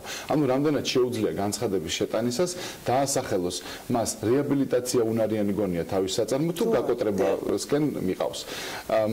ესეთი დასახელების, ასე ვთქვათ, შესაძლებლობა ცვლილებების შემდეგ 2017 წელს განხორციელდა ეს ცვლილებები, რამაც 57 ადგილი მოგვიტანა. ესეთი შესაძლებლობა გაჩნდა, ანუ მოვალეს უფლება ეძლევა დაასახელოს რა ურჩევნია მას. თუმცა ეს გაჩნდა მხოლოდ ერთ აბზაცში და რეალურად ბერკეტები ამის დასახელების და რატომ არსებობს ეს დასახელება, ხო? იმიტომ რომ მოვალეს გაუჩნდეს мотивация ადრე მიმართოს კრიზისის საწყის ეტაპზევე, სანამ გადარჩენის შესაძლებლობაც უფრო მაღალია და თქვათ ღირებულების გაუარესებაც კომპანიაში უფრო არ არის დაწყებული ჯერ კიდევ. პრინციპში აზრიც ეს არის, ხო, ამ პროექტის დახვეწის და შემუშავების, რომ რაც შეიძლება მალე, პრევენციული ხასიათი აქვს და მინდა რომ კიდევ უფრო დაწვრილებით ვისაუბროთ ახლა ამ რეფორმაზე, მე დასაწყისში სულტყვილად არ აღმინიშნავს, რომ თქვენ რეფორმის სამუშაო ჯგუფის წევრი ხართ, ასე რომ მოდით მაყურებელს უთხრათ რა ეტაპზეა ახლა სამუშაოები, რეფორმის მიმდინარეობა, როგორ მიმდინარეობს რეფორმა და რა სტატუსი აქვს მას დღეს? ეს რეფორმა მიმდინარეობს ევროკავშირის დაფინანსებით და GIZ-ის გერმანული თანამშრომლობის ორგანიზაციის ხელშეწყობით. ასე ვთქვათ, ლიდერობა აღებული აქვს უწყებებს შორის იუსტიციის სამინისტროს. რეფორმის ჯგუფმა დაასრულა მუშაობა კანონპროექტის პირველად ვერსიაზე. ეს ვერსია გადაგზავნილია უკვე და იუსტიციის სამინისტრო იხილავს, იქ რაღაც მცირედი კორექტირებები შევა. მე შევახსენებ მაყურებელს, რომ სამი ძირითადი უწყებაა ჩართული: ეკონომიკის სამინისტრო, ფინანსთა სამინისტრო და იუსტიციის სამინისტრო და ასე ვთქვათ, უწყებრივი თანამშრომლობის ფარგლებშიც მათაც რაღაც გარკვეული საკითხების შესათანხმებელი აქვთ. ამიტომ ყველაფერს მე ამ ეტაპზე თავისუფლებას არ მივცემ, რომ აქ ეთერში გავაჟღერო, იმიტომ რომ ეს არის თქვათ ჯერ კიდევ სამუშაო ჯგუფის ფარგლებში განსახილველი საკითხები. თუმცა რამდენიმე მიმდინარეობაზე შემიძლია ყურადღება გავამახვილოთ. ჩვენ იმედი გვაქვს, რომ ჩვენ იმედი გვაქვს, რომ საუკეთესო შემთხვევაში საგაზაფხულო სესიაში ეს კანონპროექტი უკვე პარლამენტში შევა. ამის ძალიან დიდი იმედი გვაქვს. უარეს შემთხვევაში თუ 2018 წლის განმავლობაში ამ პროექტს დავამთავრებთ, მე ვფიქრობ ძალიან მნიშვნელოვანი წინსვლა იქნება ამ დარგისთვის ეს. ეხლა რაზე არის ძირითადი და მე ერთი მაგალითი მინდა მოვიყვანო თქვენთან, რომელიც ეხება აი ზუსტად იმას, რომ რენკინგები რამდენად არ ახდენენ გავლენას და პირდაპირ პროპორცია რამდენად არ აქვს საინვესტიციო გარემოზე კონკრეტულად გადახდის უნარობის მიმართულებით. ჩვენ გვაქვს ესეთი ფენომენი, რომელსაც ქვია უზრუნველყოფა, ანუ ვალდებულებების უზრუნველყოფა, რაც საზოგადოების ცნობილია, ხდება როგორც წესი ძირითადად იპოთეკის და გირავნობის სახით, თუმცა სხვა უზრუნველყოფის საშუალებებიც არსებობს. და იპოთეკისა და გირავნობის უზრუნველყოფას განაპირობებს, ასე ვთქვათ, უზრუნველყოფის ღირებულებას განსაზღვრავს მათი რიგითობა. ანუ, როდესაც მე თქვენ გითანხმდებით, როგორც საერთაშორისო ფინანსური ინსტიტუტი, რომ მე თქვენ ბიზნესს დავაფინანსებ, ამ პირობებში მე ჩემთვის მნიშვნელოვანია, რომ ბიზნესის დაფინანსების პარალელურად მე მქონდეს პირველადი უზრუნველყოფის, ანუ პირველადი წვდომა თქვენს აქტივებზე, თუ ამ ვალდებულების გასტუმრებას რაიმე პრობლემა შეექმნა. ეს რიგითობა, როგორც წესი, გარკვეული გამონაკლისების გარდა, რომელიც თქვა შემოსავლების სამსახურის რიგითობას ეხება და მხოლოდ ბანკებთან მიმართებაში არის ეს რიგითობა დაცული, სხვა შემთხვევებში გადახდის უნარობის გარეთ ეს რიგითობა დაცული, ანუ ვინც პირველი ირეგისტრირებს, ასე ვთქვათ, უზრუნველყოფის საგანს უფლებას, ის არის პირველი რიგის და შემდგომში ქრონოლოგიურად მეყვება. სამწუხაროდ ეს მცირედი ცვლილებების მიუხედავად ეს ქრონოლოგია მაგალითად გადახდის უნარობის სისტემაში არის მთლიანად არეული და როგორ არის არეული? ანუ უზრუნველყოფილი კრედიტორები ერთ ასე ვთქვათ ფულში, ერთ მასში ხვდებიან ჯგუფში და მათი უფლებები და მოვალეობები გადახდის უნარობის პროცესში ფაქტურად გათანაბრებულია. ანუ წარმოიდგინეთ თქვენ სიტუაცია, რომ ინვესტორი იღებს გააწყვეტილებას და ბუნებრივია ამ რა თქმა უნდა იურისტებსაც და საკონსულტაციო ფირმებს ეკითხებიან ასეთ რაღაცას, აი რა ბედი ეწევა ჩემს უზრუნველყოფის უფლებას თუ კომპანიას მოუწია გადახდის უნარობის საქმის გახსნა და ჩვენ უძულებლები ვართ უთხრათ, რომ იცით რა, იმის და მიუხედავად, რომ თქვენ პირველი რიგის უზრუნველყოფა მოიპოვეთ ამ ქონებასთან, შეიძლება აღმოჩნდეს, რომ მეორე რიგის იპოთეკასთან, მეორე რიგის მესამე რიგის იპოთეკასთან გათანაბრებულ მდგომარეობაში აღმოჩნდეთ და შემოსავლების სამსახურთან. ეს გამოდის, რომ მე როდესაც ვაფინანსებ მილიონი პირობითად დოლარით ბიზნესს და მეგულება $1,000,000 ღირებულების აქტივი, რომელზეც სანამ ჩემი უფლებები არ ამოიწურება, მანამდე მეორე რიგის იპოთეკარი ვერ დაიკმაყოფილებს თავის მოთხოვნას, მე აღმოჩნდება, რომ ეს $1,000,000 ღირებულების აქტივი უნდა გავუყო ჩემთვის და ჩემს მიერ არაკონტროლირებად რაოდენობას სხვა კრედიტორებისა.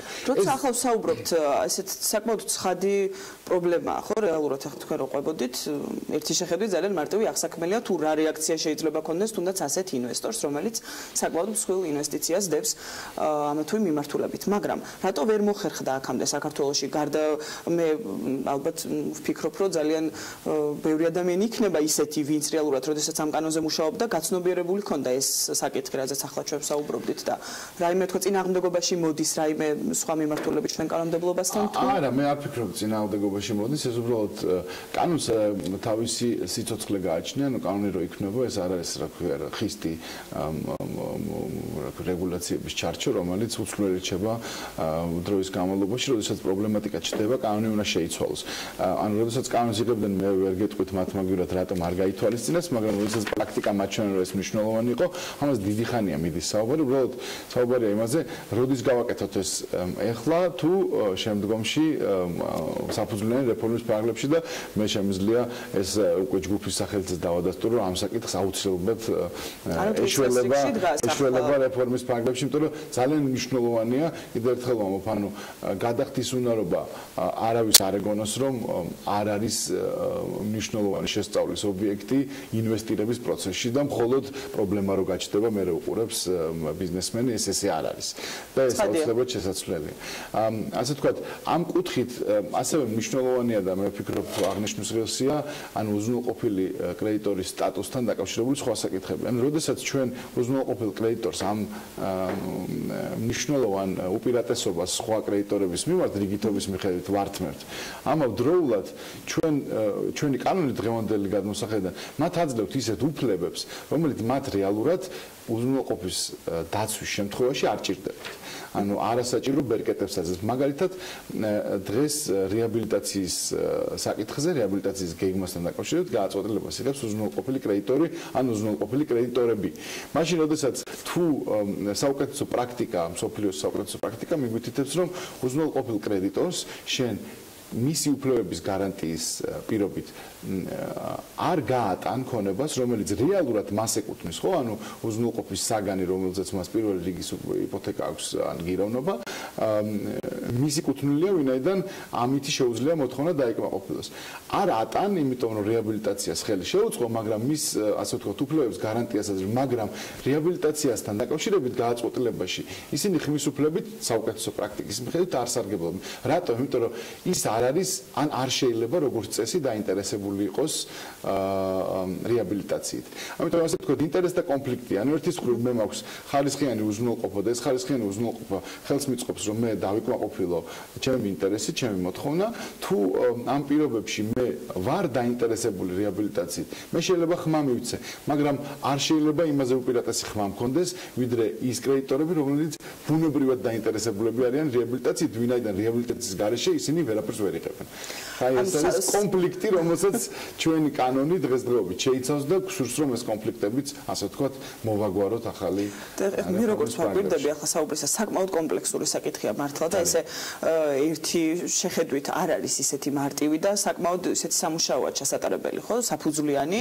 თქვენ ახლა რა პრობლემებზეც ისაუბრეთ, ესეთი პრინციპში არის გამოწვევა, რომელსაც ჩვენმა ქვეყანამ უნდა უპასუხოს. ეს არის ჩემი სუბიექტური დამოკიდებულება ცხადი ამ საკითხთან დაკავშირებით და ძალიან მიხარია, რომ დღეს ქონდა საშუალება, რომ ჯანსაღი დისკუსია ქონოდა აღნიშნულ თემაზე, დიალოგი ქონოდა და საკმაოდ სწორად დასვით თქვენს აქცენტები და ცხადია ამას ერთ-ერთი ჩვენ ვერ ამოუწურავთ ამ თემას, რაც შეეხება გადახდის უნარობას, ასე რომ აუცილებლად გვექნება საშუალება მომავალ ეთერებში, რომ თუნდაც სასამართლოს კუთხით ვისაუბროთ ამ თემაზე, ასევე ვისაუბროთ შემოსავლების სამსახურის მიმართულებითაც, როდესაც აღნიშნული უწყება იკვეთება გადახდის უნარობის საქმის წარმოებასთან და ასე შემდეგ, საკმაოდ კომპლექსური საკითხი, როგორც აღნიშნე, ასე რომ ძალიან დიდი მადლობა დღეს ჩვენი საეთერო დრო სამწუხაროდ ამოიწურა, თუმცა აუცილებლად ცხადია გიმასპინძლებთ მომავალ კვირებშიც და გავაგრძელებთ ამ თემას. გიგა ბათლიძე გსტუმრობდა დღეს, როგორც უკვე იცით, დავსაუბრობდით გადახდის უნარობის საქმის წარმოებაზე. ჩვენ ცხადია მომავალ ეთერებში კიდევ დაუთმობთ დროს ამ მეტად მნიშვნელოვან თემას. ახლა კი მცირე სარეკლამო პაუზის დროა. საქმე ენდილა სულ რამდენიმე წუთში დაბრუნდება პირდაპირ ეთერში, ასე რომ არ გადართოთ.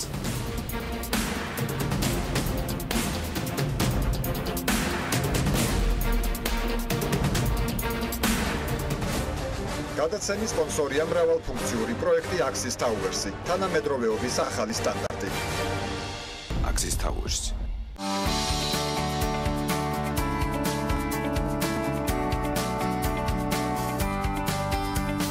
გადაცემის სპონსორია ახალი ნათება. ახალი ნათება მე ვირჩევ სინათლეს. გადაცემის სპონსორია კურორტი კოხტამი დარბი. გადაცემის გენერალური სპონსორია სამშენებლო მასალების კომპანია ნოვა. წარმოება, იმპორტი, ექსპორტი. ნოვა.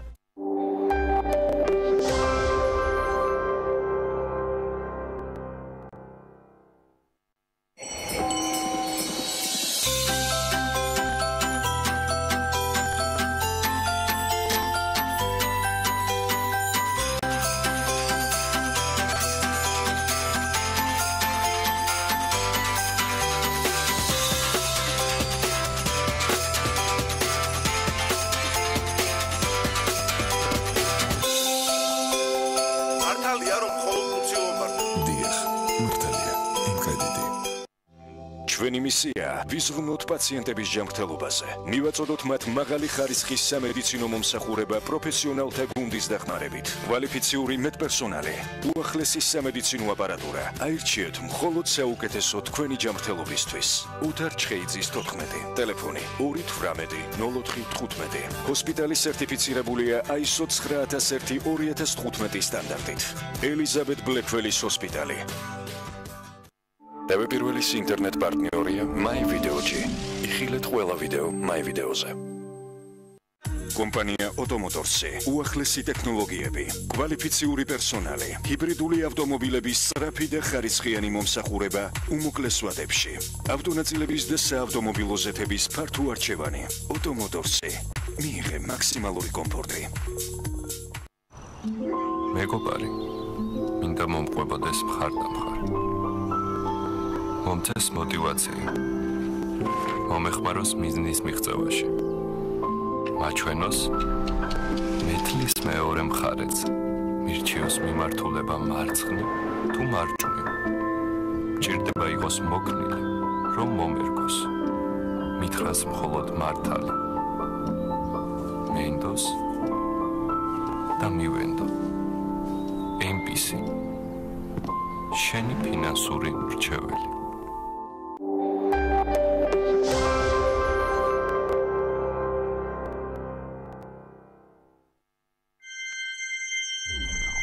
BMG წარმოგიდგენთ.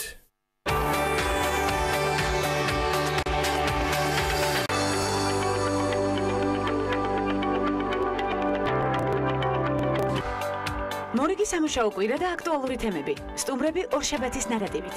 თამარ დემეტრაშვილი, LT Handmade დეკორის დამფუძნებელი და ლელა ლომთათიძე, დიზაინერი, ფლორისტი. ასევე ლელა ქებურია, პარლამენტარი, ევროპული საქართველოს წევრი. და თამარ ხულურდავა, ევროპასთან ინტეგრაციის კომიტეტის თავმჯდომარე. ეს ქალების ნარატივია, ვანცა ლაღიძესთან ერთად.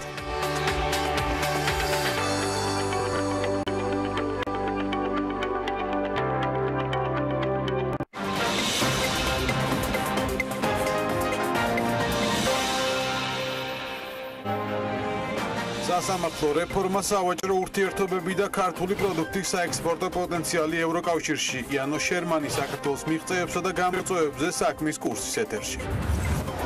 თბილისში განაშენიანების რეგულირების წესები იცვლება, რა ახალი ვალდებულებებით დაიტვირთება სამშენებლო სექტორი უახლოეს მომავალში. გაიგეთ დეტალები საქმის კურსიდან. აბაშიძე კარასინის მორიგი შეხვედრის დეტალები მოაწერს თუ არა ხელს კრემლი რუსეთ-საქართველოს შორის ტვირთბრუნის მონიტორინგისთვის შვეიცარიელი მონიტორების დაშვებას. საქმის კურსის კითხვებს ზურაბ აბაშიძე პასუხობს. მთავარი ეკონომიკური და ბიზნეს მოვლენების საქმის კურსი ზუსტად 15 საათზე TV პირველზე ბექა ბაციკაძე და დავით ჯალაღონია ჩაგაყენებთ.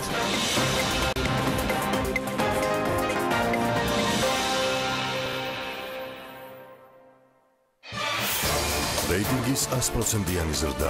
წარმატებული 2017 წლის შემდეგ ტელეკომპანია 2018 წლის სეზონს ხსნის. პირველი მთელი კვირა თქვენს სამსახურში. ორშაბათიდან პარასკევის ჩათვლით დღის ამბები დღეში ორჯერ, 2-ზე და 4-ზე.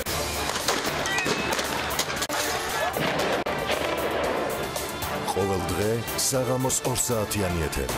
ორშაბათი ხალხის პოლიტიკა, სამშაბათი რეაქცია, 4 შაბათი პოლიტმეტრი, 5 შაბათი ისევ რეაქცია. პარასკევს კვირის ბოლოს ტელეკომპანიის საავტორო გადაცემების წამყვანების ერთობლივი თოქ-შოუ პირველები. მთელი კვირის განმავლობაში ბიზნეს მედია ყველაზე საქმიანი გადაცემებით. პირველები. ინგა გრიგოლია. აქ არის ძალიან ბევრი ადამიანი ამ ჯგუფში. დიანა ტრაპაიძე. ნინო ჟიჟილაშვილი. ჩვენთან ერთად ახლა არიან უხუცესები. ლევან ჩხაიძე. ვეხედავთ ეხლა კადრში თუ რა ხდება. ვახო სანაია. ისმოდა ძლიერი აფეთქების ხმა, ჩვენ ვიმყოფებოდით ამ კორპუსის სახურავზე. გიორგი ისაკაძე. ამან რეალურად შექმნა პლატფორმა, შექმნა სხვა გადაცემა. ტელეკომპანია პირველის გამოცდილი გუნდი და ახალი ამბები, ახალი თაობის ჟურნალისტებით. 2018 წელი, ახალი სეზონი, ტელეკომპანია პირველზე.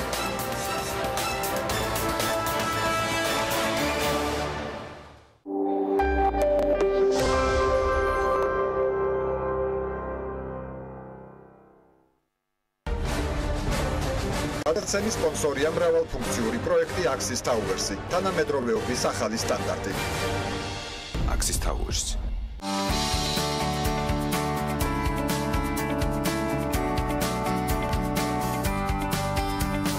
გადაცემის სპონსორია ახალი ნათება. ახალი ნათება მე ვირჩევ სინათლეს. გადაცემის სპონსორია კურორტი კოხტამი დარბი. გადაცემის გენერალური სპონსორია სამშენებლო მასალების კომპანია ნოვა. წარმოება, იმპორტი, ექსპორტი. ნოვა.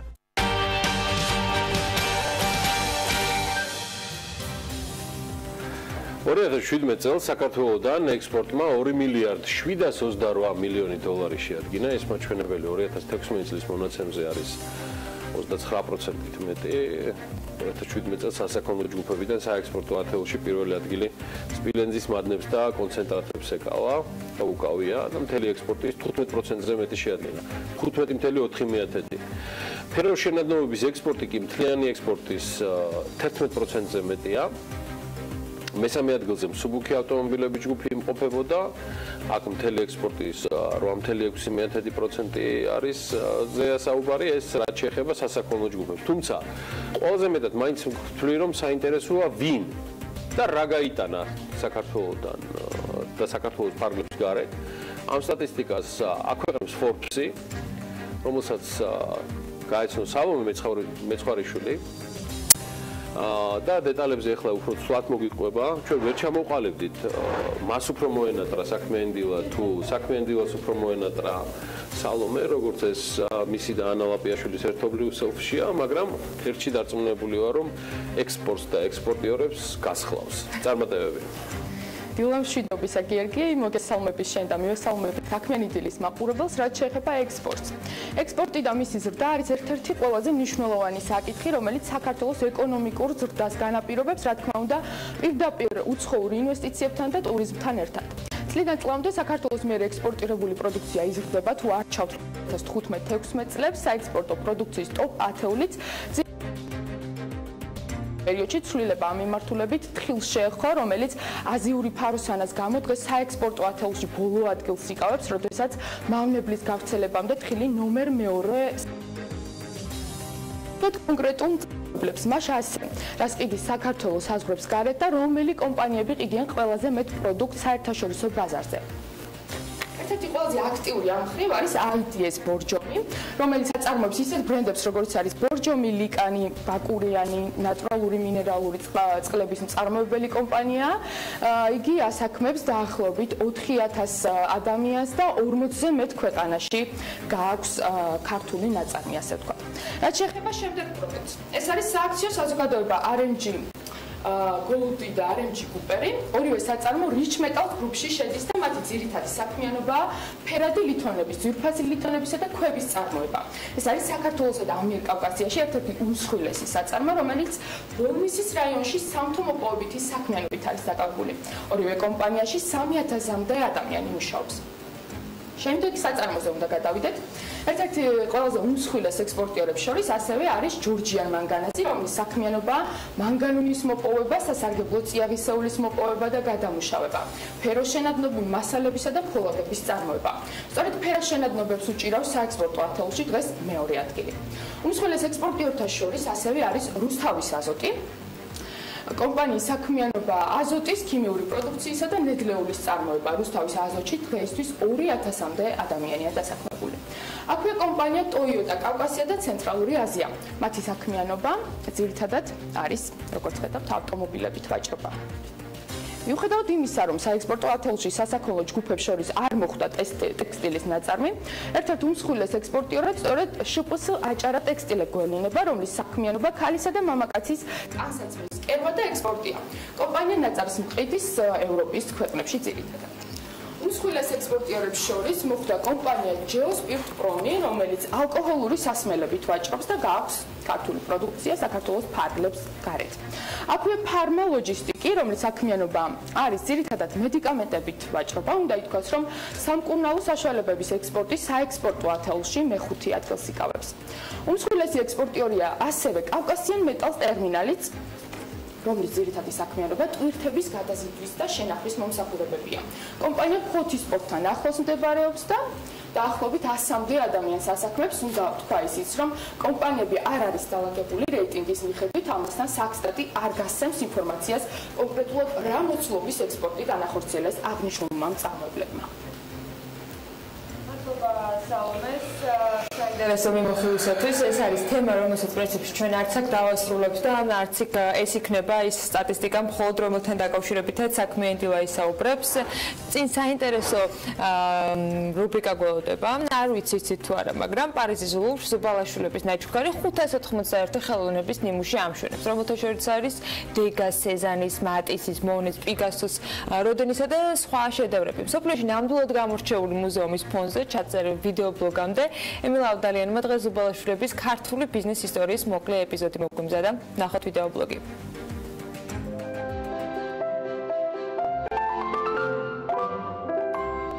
დილამშვიდობის დღევანდელ გადაცემაში ვისაუბრებ საქართველოში მოღვაწე ერთ-ერთ ყველაზე ცნობილ უცხოელ ოჯახზე, ძმებს სიმენსებზე და მათ ბიზნესზე საქართველოში.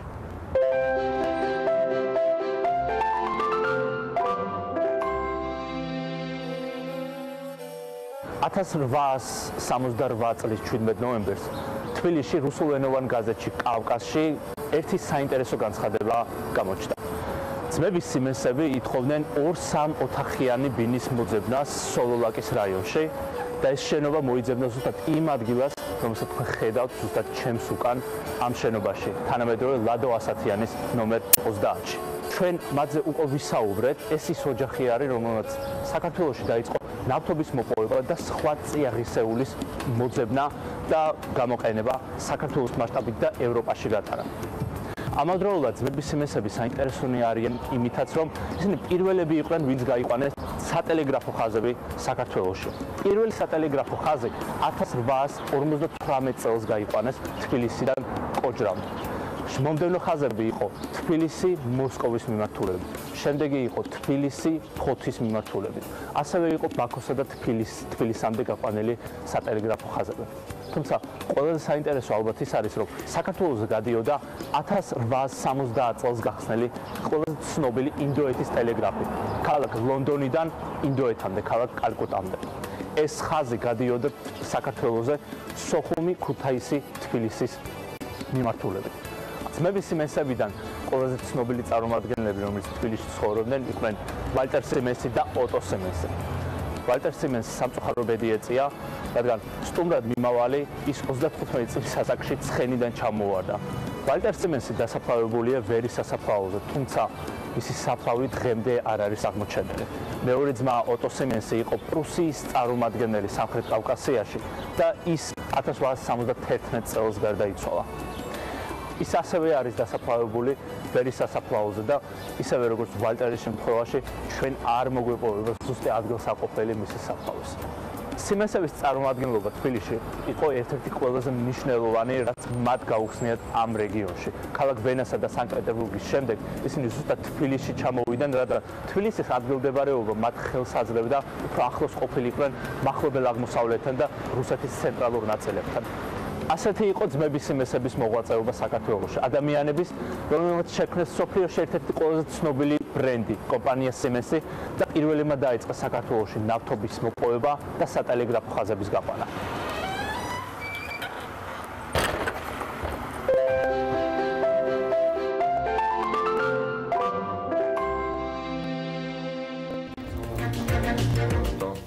ხილვის დროა დიდი მადლობა ემილ აუდალიანს ყოველთვის როგორც ყოველთვის თავის საინტერესო ისტორიული ექსკურსიისთვის საქართველოს უახლეს ბიზნეს წარსულში. რაც შეეხება აწმყოს, მთელი კვირის განმავლობაში დოლარი სუსტად ასპარეზობდა, სანამ პარასკევს შეერთებული შტატების დასაქმების ანგარიშმა აჩვენა, რომ დაქირავება ჯანსაღად მიდიოდა და ხელფასებიც იზრდებოდა. ამაც თავის მხრივ ავტომატურად გაზარდა მოლოდინი, რომ ფედერალური სარეზერვო ბანკი წელს უფრო მალე გაზარდის რეფინანსირების განაკვეთს. შედეგად დოლარის ინდექსი, რომელიც ზომავს მის სიმყარეს 6 მთავარი ვალუტის შერწონილი ფასის მიმართ 9%-ზე ოდნავ მეტით გაიზარდა.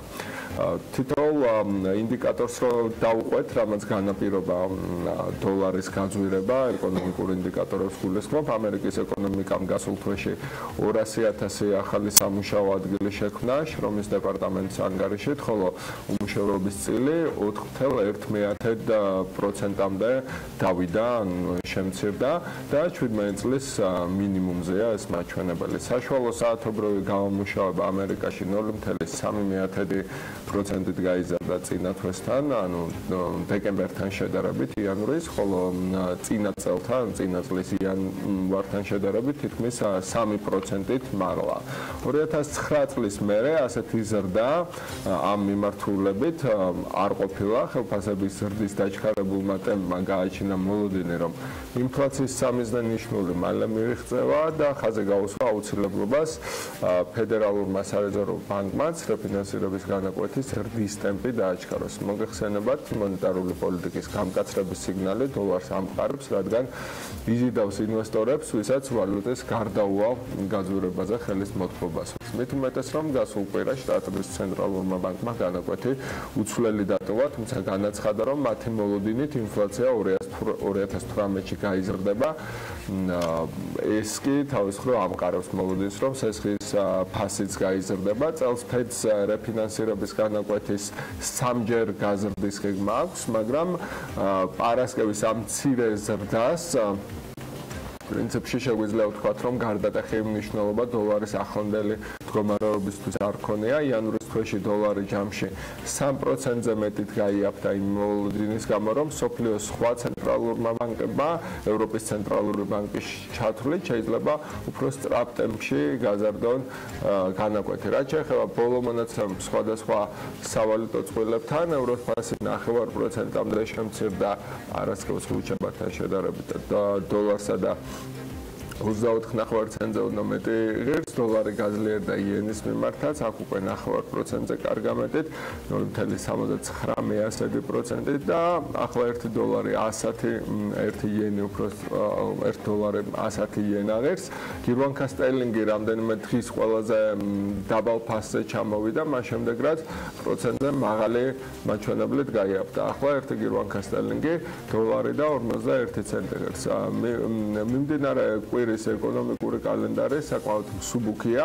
მთავრობამ მუშაობა შეიძლება შეწყვიტოს და ეს სამშაბათს გაირკვევა წარმომადგენელთა პალატაში ხმის მიცემით 8 თებერვალს საბოლოო ვადა ვალების ჭერის თაობაზე გადაწყვეტილების მისაღებად. ესაა ყველაზე სერიოზული ამბავი, რაც დოლარის თავს დატრიალდება ამ კვირაში. სხვა დიდი არაფერი, ცენტრალური ბანკის მაღალჩინოსანთა შეხვედრები თუ არ ჩავთვლით სხვა ქვეყნებში, ეს არის გაერთიანებულ სამეფოში, ავსტრალიაში და ახალ ზელანდიაში და ეს შესაბამისი ვალუტებიც ეს დოლარის ინდექსშია შესული, იმიტომ რომ 6 ყველაზე დიდი ბირჟების, ასე ვთქვათ, სავალუტო ბირჟების ქვეყნებია. შოთა ძალიან მოკლედ, მიუხედავად იმისა, რომ პარასკევს ვერ მოახერხეთ ვერც შენ და ვერც ეფრემ რომაშვილმა მოსვლა, წინა კვირიდან რაიმეს ხო არ განსაკუთრებულად ხო არ გამოყოფთი კრიპტოვალუტების ბაზრიდან, რაზეც შეიძლება და ვიცი რომ მიმდინარესაც სწრაფად იმას, მაგრამ ეს ვოლატილობა, რომელიც რეალურად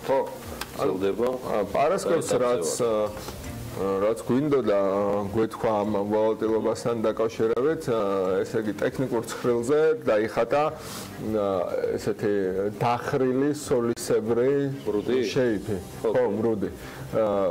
რაც იმას ნიშნავს, რომ ანუ ფასების მოძრაობის მრუდი ერთდღიან გრაფიკზე, რაც იმას ნიშნავს, რომ რაღაცა ფასების ტექნიკური ბილიკი იყო, რომელიც აი წვერი ემთხვეოდა დაახლოებით $8,300 ფასიდან 9,000 რაღაცამდე. ნუ ეს იმას ნიშნავს, რომ ამ მრუდიდან ამოვარდნა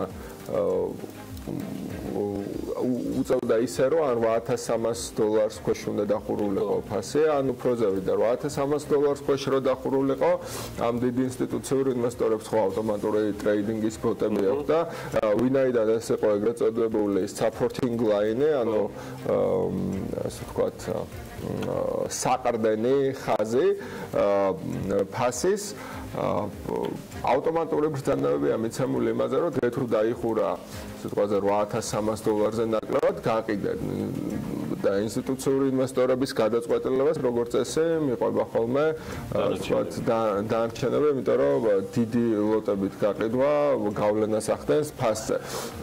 ჯერ ამ სოლისებრი შეიფიდან არ გამოსულა ბიტკოინი და აი ფასიც თუ დავაკვირდებით, პარასკევის მერე ზუსტად როცა ეს უნდა გვეთქვა $8,300-დან, ესე იგი 10,000 შუალედში ესე მოძრაობდა. უახლოეს დღეებში, ანუ ტექნიკური კორექცია თუ ბიტკოინს გამოვაკლებთ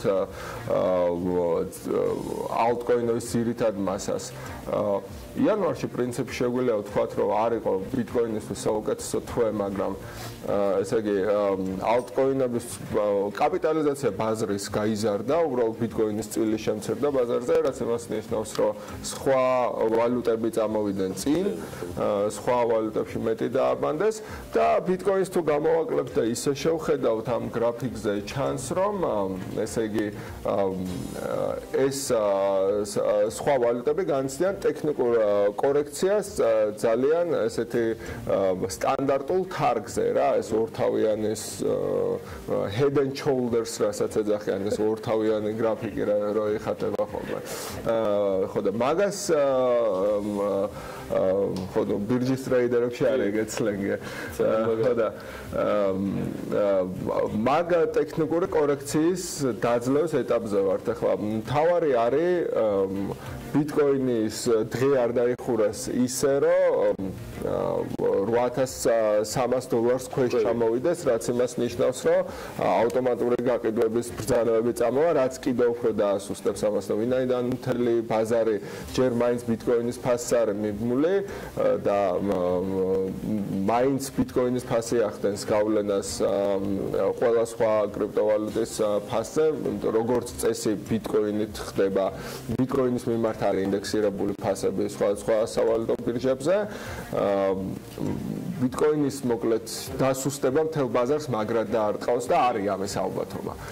თუმცა ეს არ ნიშნავს, რომ ახლა ბიტკოინის ფასი $8,300 ქვემოთ რო ჩავიდეს, რაღაცა კატასტროფა მოხდება, ქვედა support soft lines იპოვის კიდე, რაც როგორც მახსოვს 6000-დან 7000-მდე და უბრალოდ დაელოდება ახალ ნახტომს და ჯერ ვთქვათ უმადურობა ყოველგვარ ემაზე ლაპარაკი რაღაცა ბუშტის გახეთქვაზე, იმიტომ რომ წინა წლის იანვარში სად ვიყავით გვახსოვს მგონი $700-ზე თუ რაღაცა, ხო?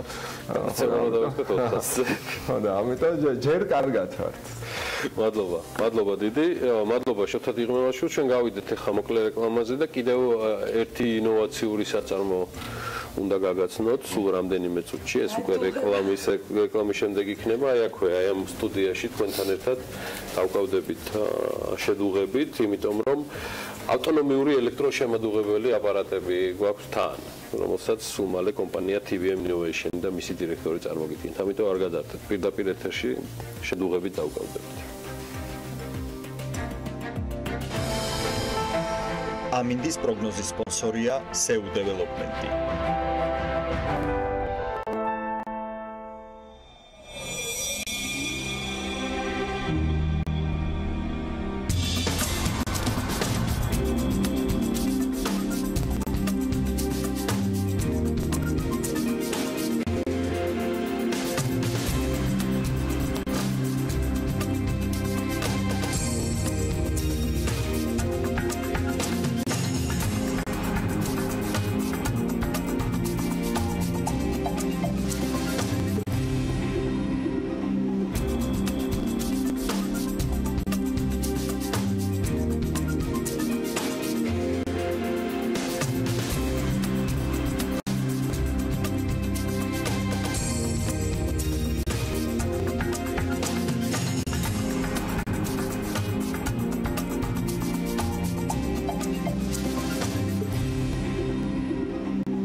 ამინდის პროგნოზის სპონსორია SEU Development-ი.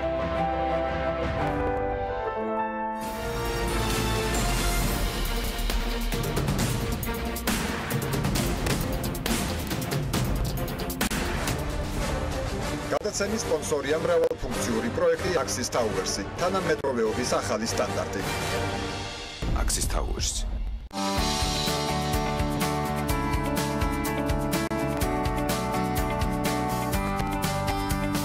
გადაცემის სპონსორია ახალი ნათება. ახალი ნათება მე ვირჩევ სინათლეს. გადაცემის სპონსორია კურორტი კოხტამი დარბი. გადაცემის გენერალური სპონსორია სამშენებლო მასალების კომპანია Nova. წარმოება, იმპორტი, ექსპორტი. Nova.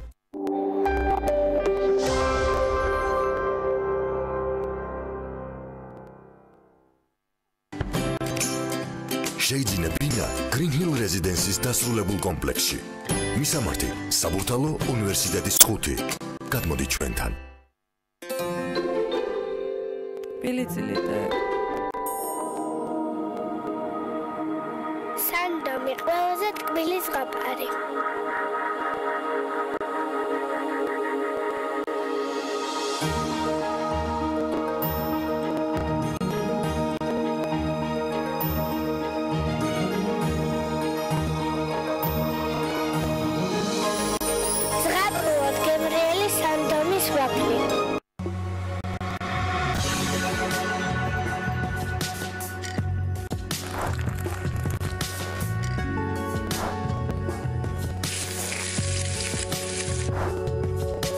გუდაური ინ პრემიუმ კლასის 4 ვარსკვლავიანი სასტუმრო გუდაურში. საბერძნეთის სამყარომა ტუროპერატორმა მუზენიდის თრეველმა საბერძნეთის საგზურებზე წინასწარი დაჯავშნა დაიწყო. დაგეგმეს შენი დასვენება დღეს საბერძნეთის საუკეთესო კურორტებზე, ყველაზე ხელმისაწვდომობასთან. ისარგებლეთ წინასწარი ჯავშნის პრივილეგიით. საბერძნეთში დასვენება ასეთი ხელმისაწვდომი არასოდეს ყოფილა. 40%-მდე ფასდაკლება, გადახდის და თარიღის შეცვლის ლოიალური პირობები. აღმოაჩინე მთელი საბერძნეთი მუზენიდის თრეველთან ერთად. ინფორმაციის მისაღებად მიმართეთ საქართველოს ტურისტულ სააგენტოებს. ან ესტუმრეთ ჩვენს ვებგვერდს muzenides.g.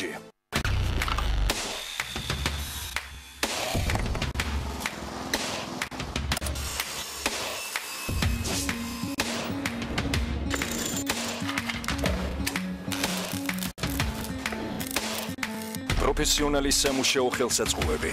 ინკკო, შექმნილი სამყარო შენივე ხელით.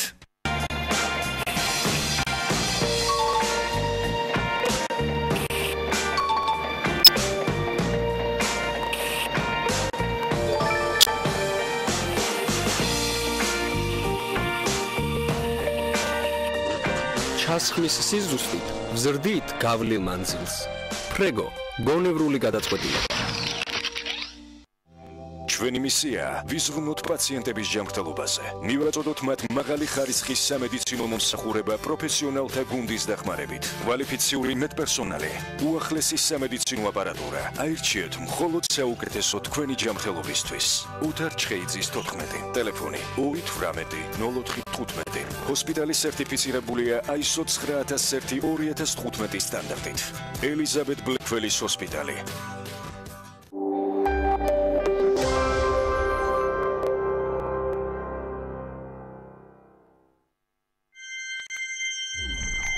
BMG წარმოგიდგენთ.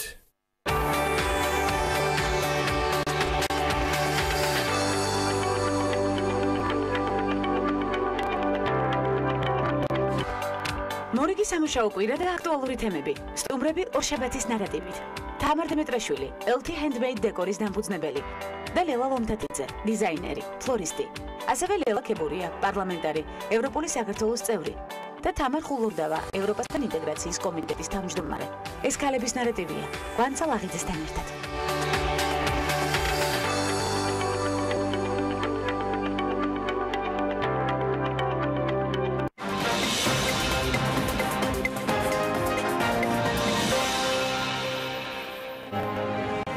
სასამართლო რეფორმა, სავაჭრო ურთიერთობები და ქართული პროდუქტის საექსპორტო პოტენციალი ევროკავშირში. იანო შერმანი საქართველოს მიღწევებსა და გამოწვევებზე საქმის კურსის ეთერში. თბილისში განაშენიანების რეგულირების წესები იცვლება, რა ახალი ვალდებულებები დაიტვირთება სამშენებლო სექტორი უახლოეს მომავალში. გაიგეთ დეტალები საქმის კურსიდან. აბაშიძე კარასინის მორიგი შეხვედრის დეტალები, მოაწერს თუ არა ხელს კრემლი რუსეთ-საქართველოს შორის ტვირთბრუნის მონიტორინგისთვის შვეიცარიელი მონიტორების დაშვებას. საქმის კურსის კითხვებს ზურაბ აბაშიძე პასუხობს. მთავარი ეკონომიკური და ბიზნეს მოვლენების საქმის კურსი ზუსტად 15 საათზე TV პირველზე ბექა ბაციკაძე და დავით ჯალაღონია ჩაგაყენებთ.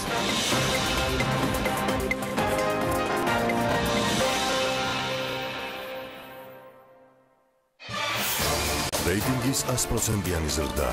წარმატებული 2017 წლის შემდეგ ტელეკომპანია 2018 წლის სეზონს ხსნის.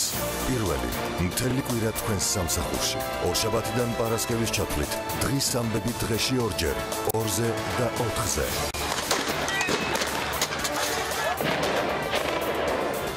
ყოველ დღე საღამოს 2 საათიანი ეთერი. ორშაბათი ხალხის პოლიტიკა, სამშაბათი რეაქცია, 4 შაბათი პოლიტმეტრი, 5 შაბათი ისევ რეაქცია. პარასკევს კვირის ბოლოს ტელეკომპანიის საავტორო გადაცემების წამყვანების ერთობლივი თოქ-შოუ პირველები. მთელი კვირის განმავლობაში ბიზნეს მედია ყველაზე საქმიანი გადაცემებით. პირველები. ინგა გრიგოლია, აქ არის ძალიან ბევრი ადამიანი ამ წუთში. დიანა ტრაპაიძე, ნინო ჟიჟილაშვილი, ჩვენთან ერთად ახლა არიან უხუცესები, ლევან ჩხაიძე, ვეხედავთ ეხლა კადრში თუ რა ხდება. ვახო სანაია, ის მოდა ძლიერი აფეთქების ხმა, ჩვენ ვიმყოფებოდით ამ კორპუსის სახურავზე. გიორგი ისაკაძე. ამან რეალურად შექმნა პლატფორმა, შექმნა სხვა გადაცემა. ტელეკომპანია პირველის გამოცდილი გუნდი და ახალი ამბები, ახალი თაობის ჟურნალისტებით. 2018 წელი. ახალი სეზონი. ტელეკომპანია პირველზე.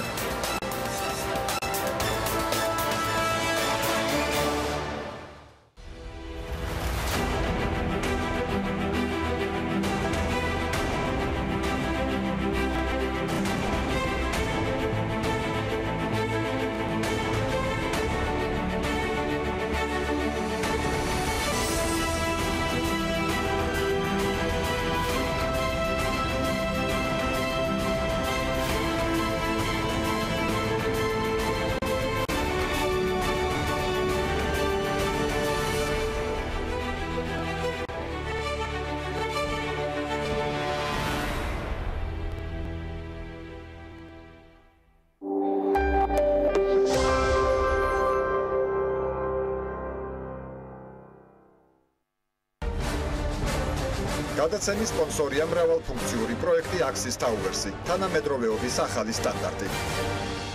Axis Towers.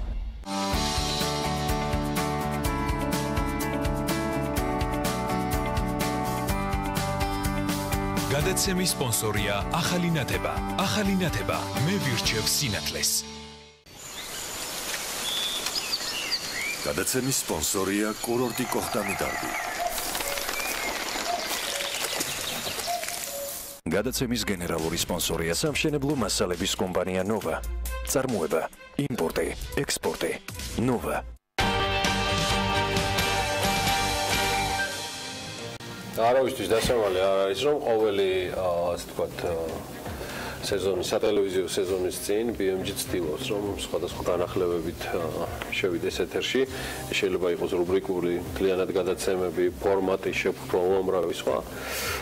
ერთი ფაქტია, რომ საქმის კურსზე, რომელზეც მუშაობა ძალიან დიდი ხნის განმავლობაში მიდიოდა, როგორც ტექნიკური, ასევე კონტენტ პროდიუსერების მხრიდანაც, რაღაც ძალიან საინტერესოს მივახციეთ.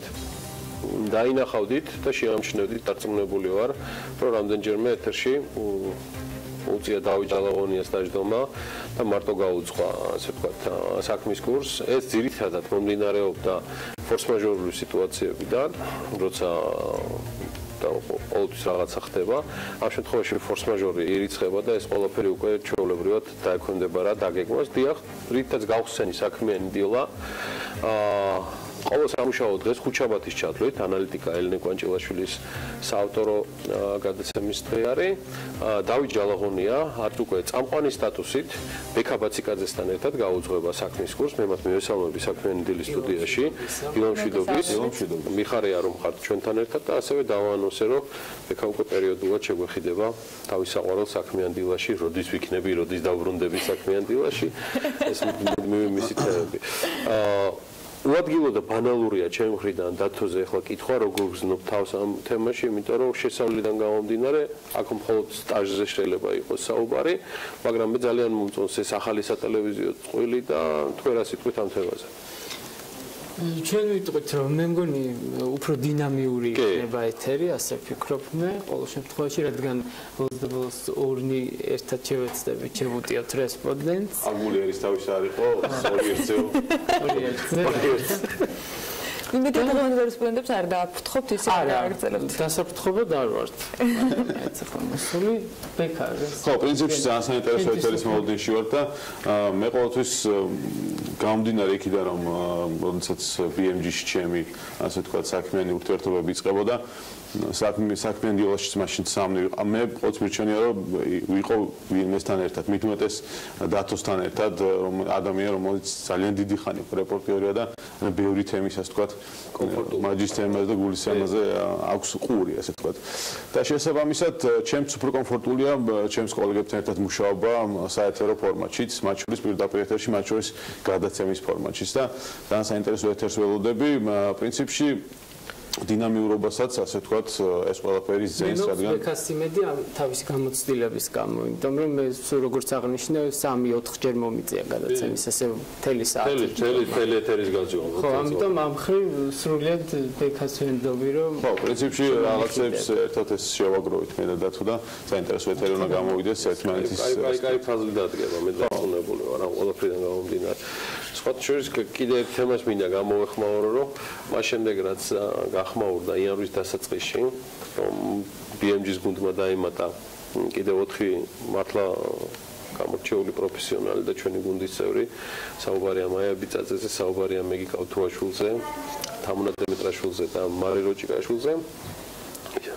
სოციალურ ქსელში წამოვიდა ალია ქუთი, რომ რა არის, რა დღეში ხარ, ბიჭებსო, არცემო, პატივსო და რაღაც ეხა რა იცოდნენ, რომ ერთი თვე მაცადეთ, არც კი არასრული და რა ჩანაფიქრე. მე ვწუწუნებ, რომ გენდერული დისბალანსი ახლა საქმიან დილაში. მათ კიდე არიციან ჩვენი სხვა გეგმები. BMG-ს ბიჭების და ისეთ ამბებს დავატრიალე. ხო, ისე როგორ შემოატრიალე, ხო გიორგი? ხო, ისე და საქმიანი დილით ნახე, იქ იყოს ეროვნული გენდერული დისბალანსი, მარტო მე ვიყავ ფაქტიურად იქ და არჩენ ჟურნალისტები, რეპორტიორი გინდა, წამყვანი გინდა ფაქტიურად. და ეხლა კიდე ფრონტზე ფაქტიურად წამყვანი საინფორმაციო გამოშვების, რომელიც რეალურად აბსოლუტურად თავიდან ბოლომდე ნიუსურ რეჟიმში მუშაობს, თუ საღამოს ცალკეულ თემებს არ ჩავთვლით შემკვრელს, ფაქტიურად ხართ თქვენ. და მე დარწმუნებული ვარ, რომ სატელევიზიო წვლილი შედგება. ოკეი, მოკლედ დღევანდელი ეთერის შესახებ დათო.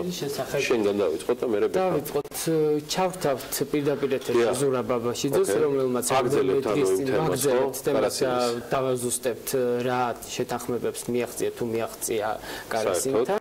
საერთოდ ტრანსპორტის თემაზე ვისაუბრეთ, თბილისის ტრანსპორტის კონცეფცია, ასე თქვათ, უნდა ჩამოყალიბდეს და შეიცვალოს. მაია ბითაძე იქნება სავარაუდოდ. ხო, ბევრი დოკუმენტი სულება, სიტი პარკი და შლილი და გვაინტერესებს მე მგონი ამ ყოველფერზე ვიზია ხდება. მეტრო საკითხები და მოკლედ ბევრი საკითხია ხო რაც პრობლემატურია პრინციპში. ასევე იანო შერმანთან იქნება ინტერვიუ, რომელიც ელენე ჩომოხიძემ ჩაწერა, საინტერესო აქცენტებით, მათ შორის სახელმწიფო რეფორმაზეც ნახოთ დღეს ნაწილს ვაჩვენებთ ინტერვიუს და თუმცა მთლიან ინტერვიუს რა თქმა უნდა ჩვენი მაყურებელი გაიგებს, მაგრამ ნახოთ დღეს ვისაუბრებთ თუ სასამართლო რეფორმა შეიძლება ეკონომიკურ გამოწვევებზე იყოს დღევანდელი ინტერვიუს ნაწილი, ამას უკვე 15 საათზე ნახავს ჩვენი მაყურებელი. მოდი უკვე ნახოთ ანონსი დღევანდელი საქმის კურსის და მე უკვე ვბრუნდებით სტუდიაში და მოვიფიქრებთ რა შემოგთავაზებთ.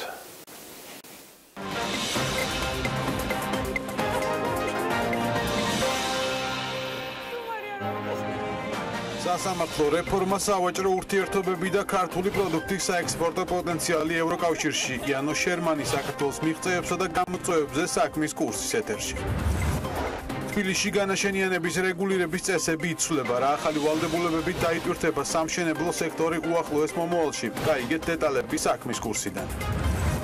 აბაშიძე კარასინის მორიგი შეხვედრის დეტალები, მოაწერს თუ არა ხელს კრემლი რუსეთს საქართველოს შორის ტვირთბრუნის მონიტორინგისთვის შვეიცარიელი მონიტორების დაშვებას. საქმის კურსის კითხვებს ზურაბ აბაშიძე პასუხობს.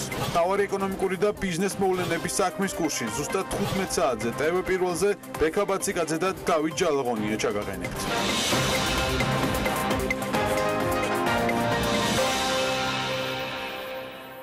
დათო, შენ ერთ-ერთი თემა პრინციპში დღევანდელი გადაცემის დაასახელე მიწასარგებლობის გეგმასთან დაკავშირებით სტუმართან საუბარი. ამ თემაზე მუშაობდი როგორც რეპორტიორი და ეთერშიც ჰქონდა მე მგონი შემთხვევა, როდესაც პრინციპში სტუმართან მოგიწია განსაუბრება. განახლება მოხდა, ახლიდან გადახედვა მოხდა იმ ინფორმაციით, რასაც დღეს ფლობ, რა არის მთავარი შეკითხვები, რომელიც შენ გიჩნდება და გაქვს თუ არა მათ შენც მე მაგათაც მიჩნდება კითხვა, რატომ გახდა საჭირო საერთოდ რომ თავიდან ბოლომდე შემოწმებულიყო გეგმა, რომელიც დავით ნარმანიაძეს პრაქტიკულად ბოლოში გავიდა. პირდაპირ როგორც თავად ამბობენ, სრულიად თავიდან ბოლომდეც არ მოითხოვენ ამ დოკუმენტის განახლებას, რაც თავდაპირველად მოამზადა ამ გენერალურ გეგმის ჯგუფმა და აქ საუბარია ეგრეთ წოდებული მე-6 ეტაპის სამუშაოებზე, როგორც ითქვა, 800,000 ლარის, დიახ, რომელიც დარჩა მისაღები ამ კომპანიას და აი ამ მე-6 ეტაპის სამუშაოებში ერთ-ერთი მიმართულება არის სატრანსპორტო ნაწილი და შესაბამისად ის ინფრასტრუქტურა, რომელიც მიებას ქალაქის ახალ სატრანსპორტო სქემაზე გადაწყობას. თუ აფშები და თუ შენიშნები უნდა ნორმანიას პერიოდშიც ქონდა გარკვეული მერიას, მაგრამ მაშინ გენგიგმის ავტორები ამბობდნენ, რომ გენგიგმა არ არის დოკუმენტი, სადაც დეტალურად უნდა იყოს გაწეული, თუნდაც ის, რასაც დღეს ეთხოვს მერია.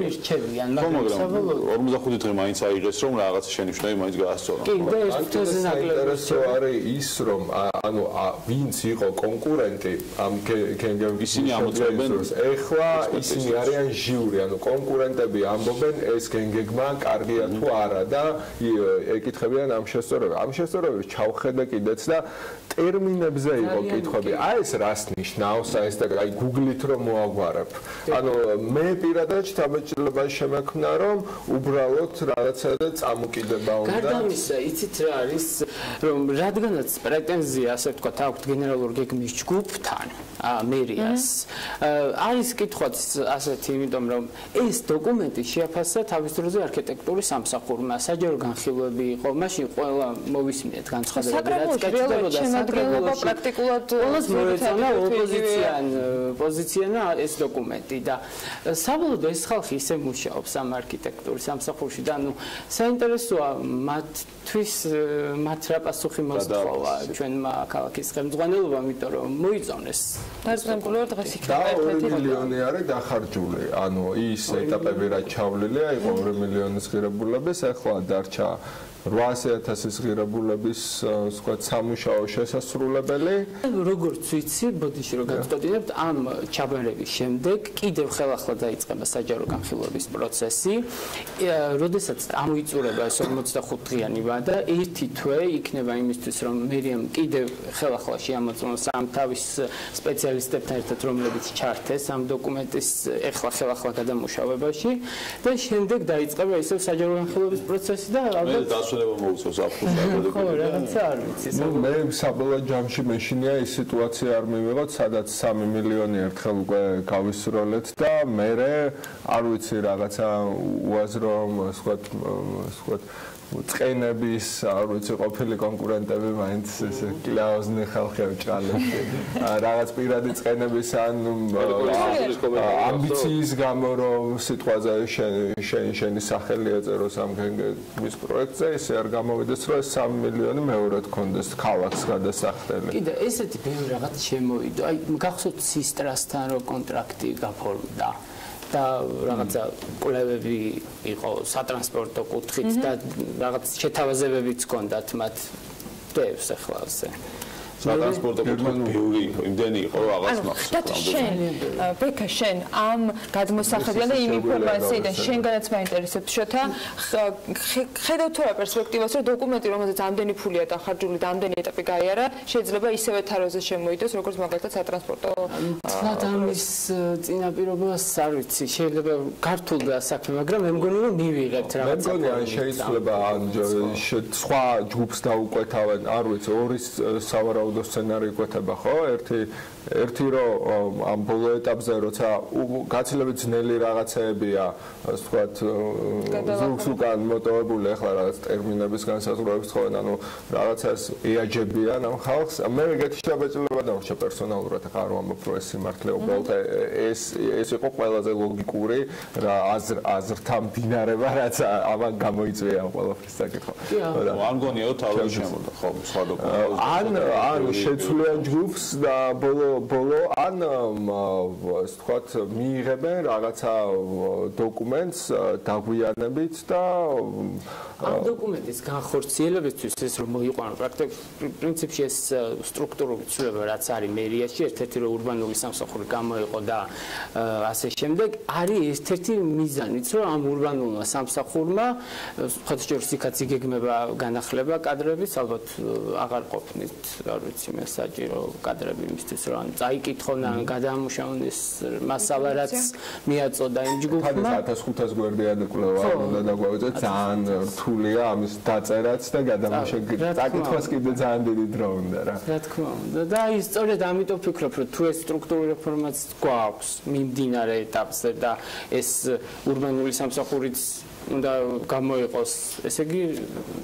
უსადარი და ანუ მე შემიძლია გავიხსენო აი ჩემი სფერო წიგნების ფრანკფურტისთვის რომ ვემზადებოდე და ახლობით იგივე მოხდა რომ 8 თვე იყო დარჩენილი იქამდე წიგნის ბაზრობამდე ძირითადად საქმე ამდენი ასეულობით რაღაცა ნათარგმნი კონტაქტები დაალაგებული რაღაც და ბოლო მომენტში მოინდომეს კულტურის სამინისტრომ ამ შემთხვევაში რომ ჭყალებში თვითონ ვთქვათ ყოფილიყო წარმდგენი ყველაფრის და თვითონ ყოფილიყო მთავარი მენეჯერი ამ ყველაფრის და ნუ გამომცემლები და ავტორები გამოვიდნენ და დაიცვეს ასე ვთქვათ წიგნის ასოციაციის დირექტორი, რომელმაც განცხადება დაწერა, მაგრამ ანუ იგივე ის არ ეკითხება მოდელი, ანუ პროექტი რაღაცა ბოლომდეა თითქმის მიყვანილი, მე რაღაც პატარა ცვლილება სადღაც ხდება და ბოლო დღეები როა დარჩენილი ძირითადად საქმე უკან მოტოვებული, რაღაცა ისინი პატარა სამსახურებრივ კი, პირდაპირ მითითებები, ასე ვთქვათ, მერის მხრიდან იყო დაკონკრეტება მთელი რიგი საკითხები, სამუშაოებისა, ტრანსპორტი იქნება ელემენტარული პარკები. სხვა შორის მითითებული ჰქონდა, აი, ბევრი მიმართულებით მონიშნული გენერალური გეგმის ჯგუფს, მაგალითად, აქადაა გააკეთე პარკი, აქადაა გახსენი მტკვრის ჯებირი, აქადაა მოაწყე ასე შემდეგ. ანუ ბევრი კონკრეტული გადაწყვეტები შესთავაზა ისეთებიც, რომელიც შეეძლო მერიას ყოველგვარი ამ გენერალური გეგმების გარეშეც ხანეხორციელება. და მან ერთ კონცეპტუალური პრობლემა ხო არ არის, რამდენადაც მახსოვს. ერთადერთი სადაო საკითხი კონცეპტუალურ დონეზე თუ აი რაღაც ტერმინების დაზუსტებაზე არ დავუძროვანდებით, იყო მეტრო უნდა გადიოდეს ქალაქში თუ შემოგვიყვება და ერთი თემაც, რაზეც ჩვენ საუბრობთ, ვისაუბრებთ დღეს ჩვენს აბა მეთერში რა პოზიციებია? მე ვფიქრობ, რომ ამ ცენტრალური ნაწილიდან სამგზავრო და ზოგადად ამ სისტემის გადატანა მაინც ადრე თუ გვიან მოგვიწევს. შემოვლით რკინი გზა? მე ისე ვფიქრობ, რომ ადრე თუ მე საინტერესო ეთერი გქონდა დღეს საქმის კურსში და დაწყებული ვარ, რომ დუეტი, რომელიც დღეს იქნება პირველად წარდგენილი მაყურებლის წინაშე ზუსტად 15 საათზე არაჩვეულებრივ ეთერ შემოგთავაზებს და არა მხოლოდ დღეს სამიერიდან დაელოდეთ ბექა ბაციკაძეს და დავით ჯალაღონია ზუსტად 3-ზე საქმის კურსის ეთერში ტევ პირველზე BMG-ის გადაცემების ციკლით საღამოს ერთ-ერთი მათგანი შეგიჭამებთ, ასევე საინტერესო იქნება ბიზნეს და ეკონომიკის სიახლეების შეჯამება და რეპორტერებსაც არ მოეშვება დაძნებული და მის სიუჟეტებს და რეპორტაჟებს აუცილებლად დაადოთ. BMG-ი გააგრძელებს. სანამ დაიძინებთ ბექან მოგიყვებით, რომ გაიღვიდეთ ბექა და ხდებათ შუა დღესაც რა თქმა უნდა. გადასვლა 10 საათი და შეგაკეთეთ. მოკლედ ესეთი ამბებია BMG-ში კიდევ რამდენიმე საკმაოდ საინტერესო პროექტზე ვმუშაობ. ძალიან კარგი შემატება გვაქვს კიდე მიღმა ჩვენ გვერდ ჩამოთვლილი რეპორტერებისა, რომლებიც BMG-ის გუნდში მოუერთდნენ. და ის ყველაფერი იქნება წარდგენილი რუბრიკების სახით, ამას ალბათ უკვე კვირის ბოლოსკენ გაგაცნობთ. ყველა წარმატებულ კვირაულს გისურვებთ. წარმატებები BMG-ის გუნდს, დათუნას და ბექას, მიუხედავად იმისა, რომ განსაკუთრებული არაფერი არ არის, მხოლოდ და მხოლოდ ფორმატიდან გამომდინარე და მე ძალიან მოხარული ვარ ამ სრულიად ახალი სატელევიზიო წყვილისა. კარგი, შევხვდებით ხვალ დილის 8 საათზე. დროებით.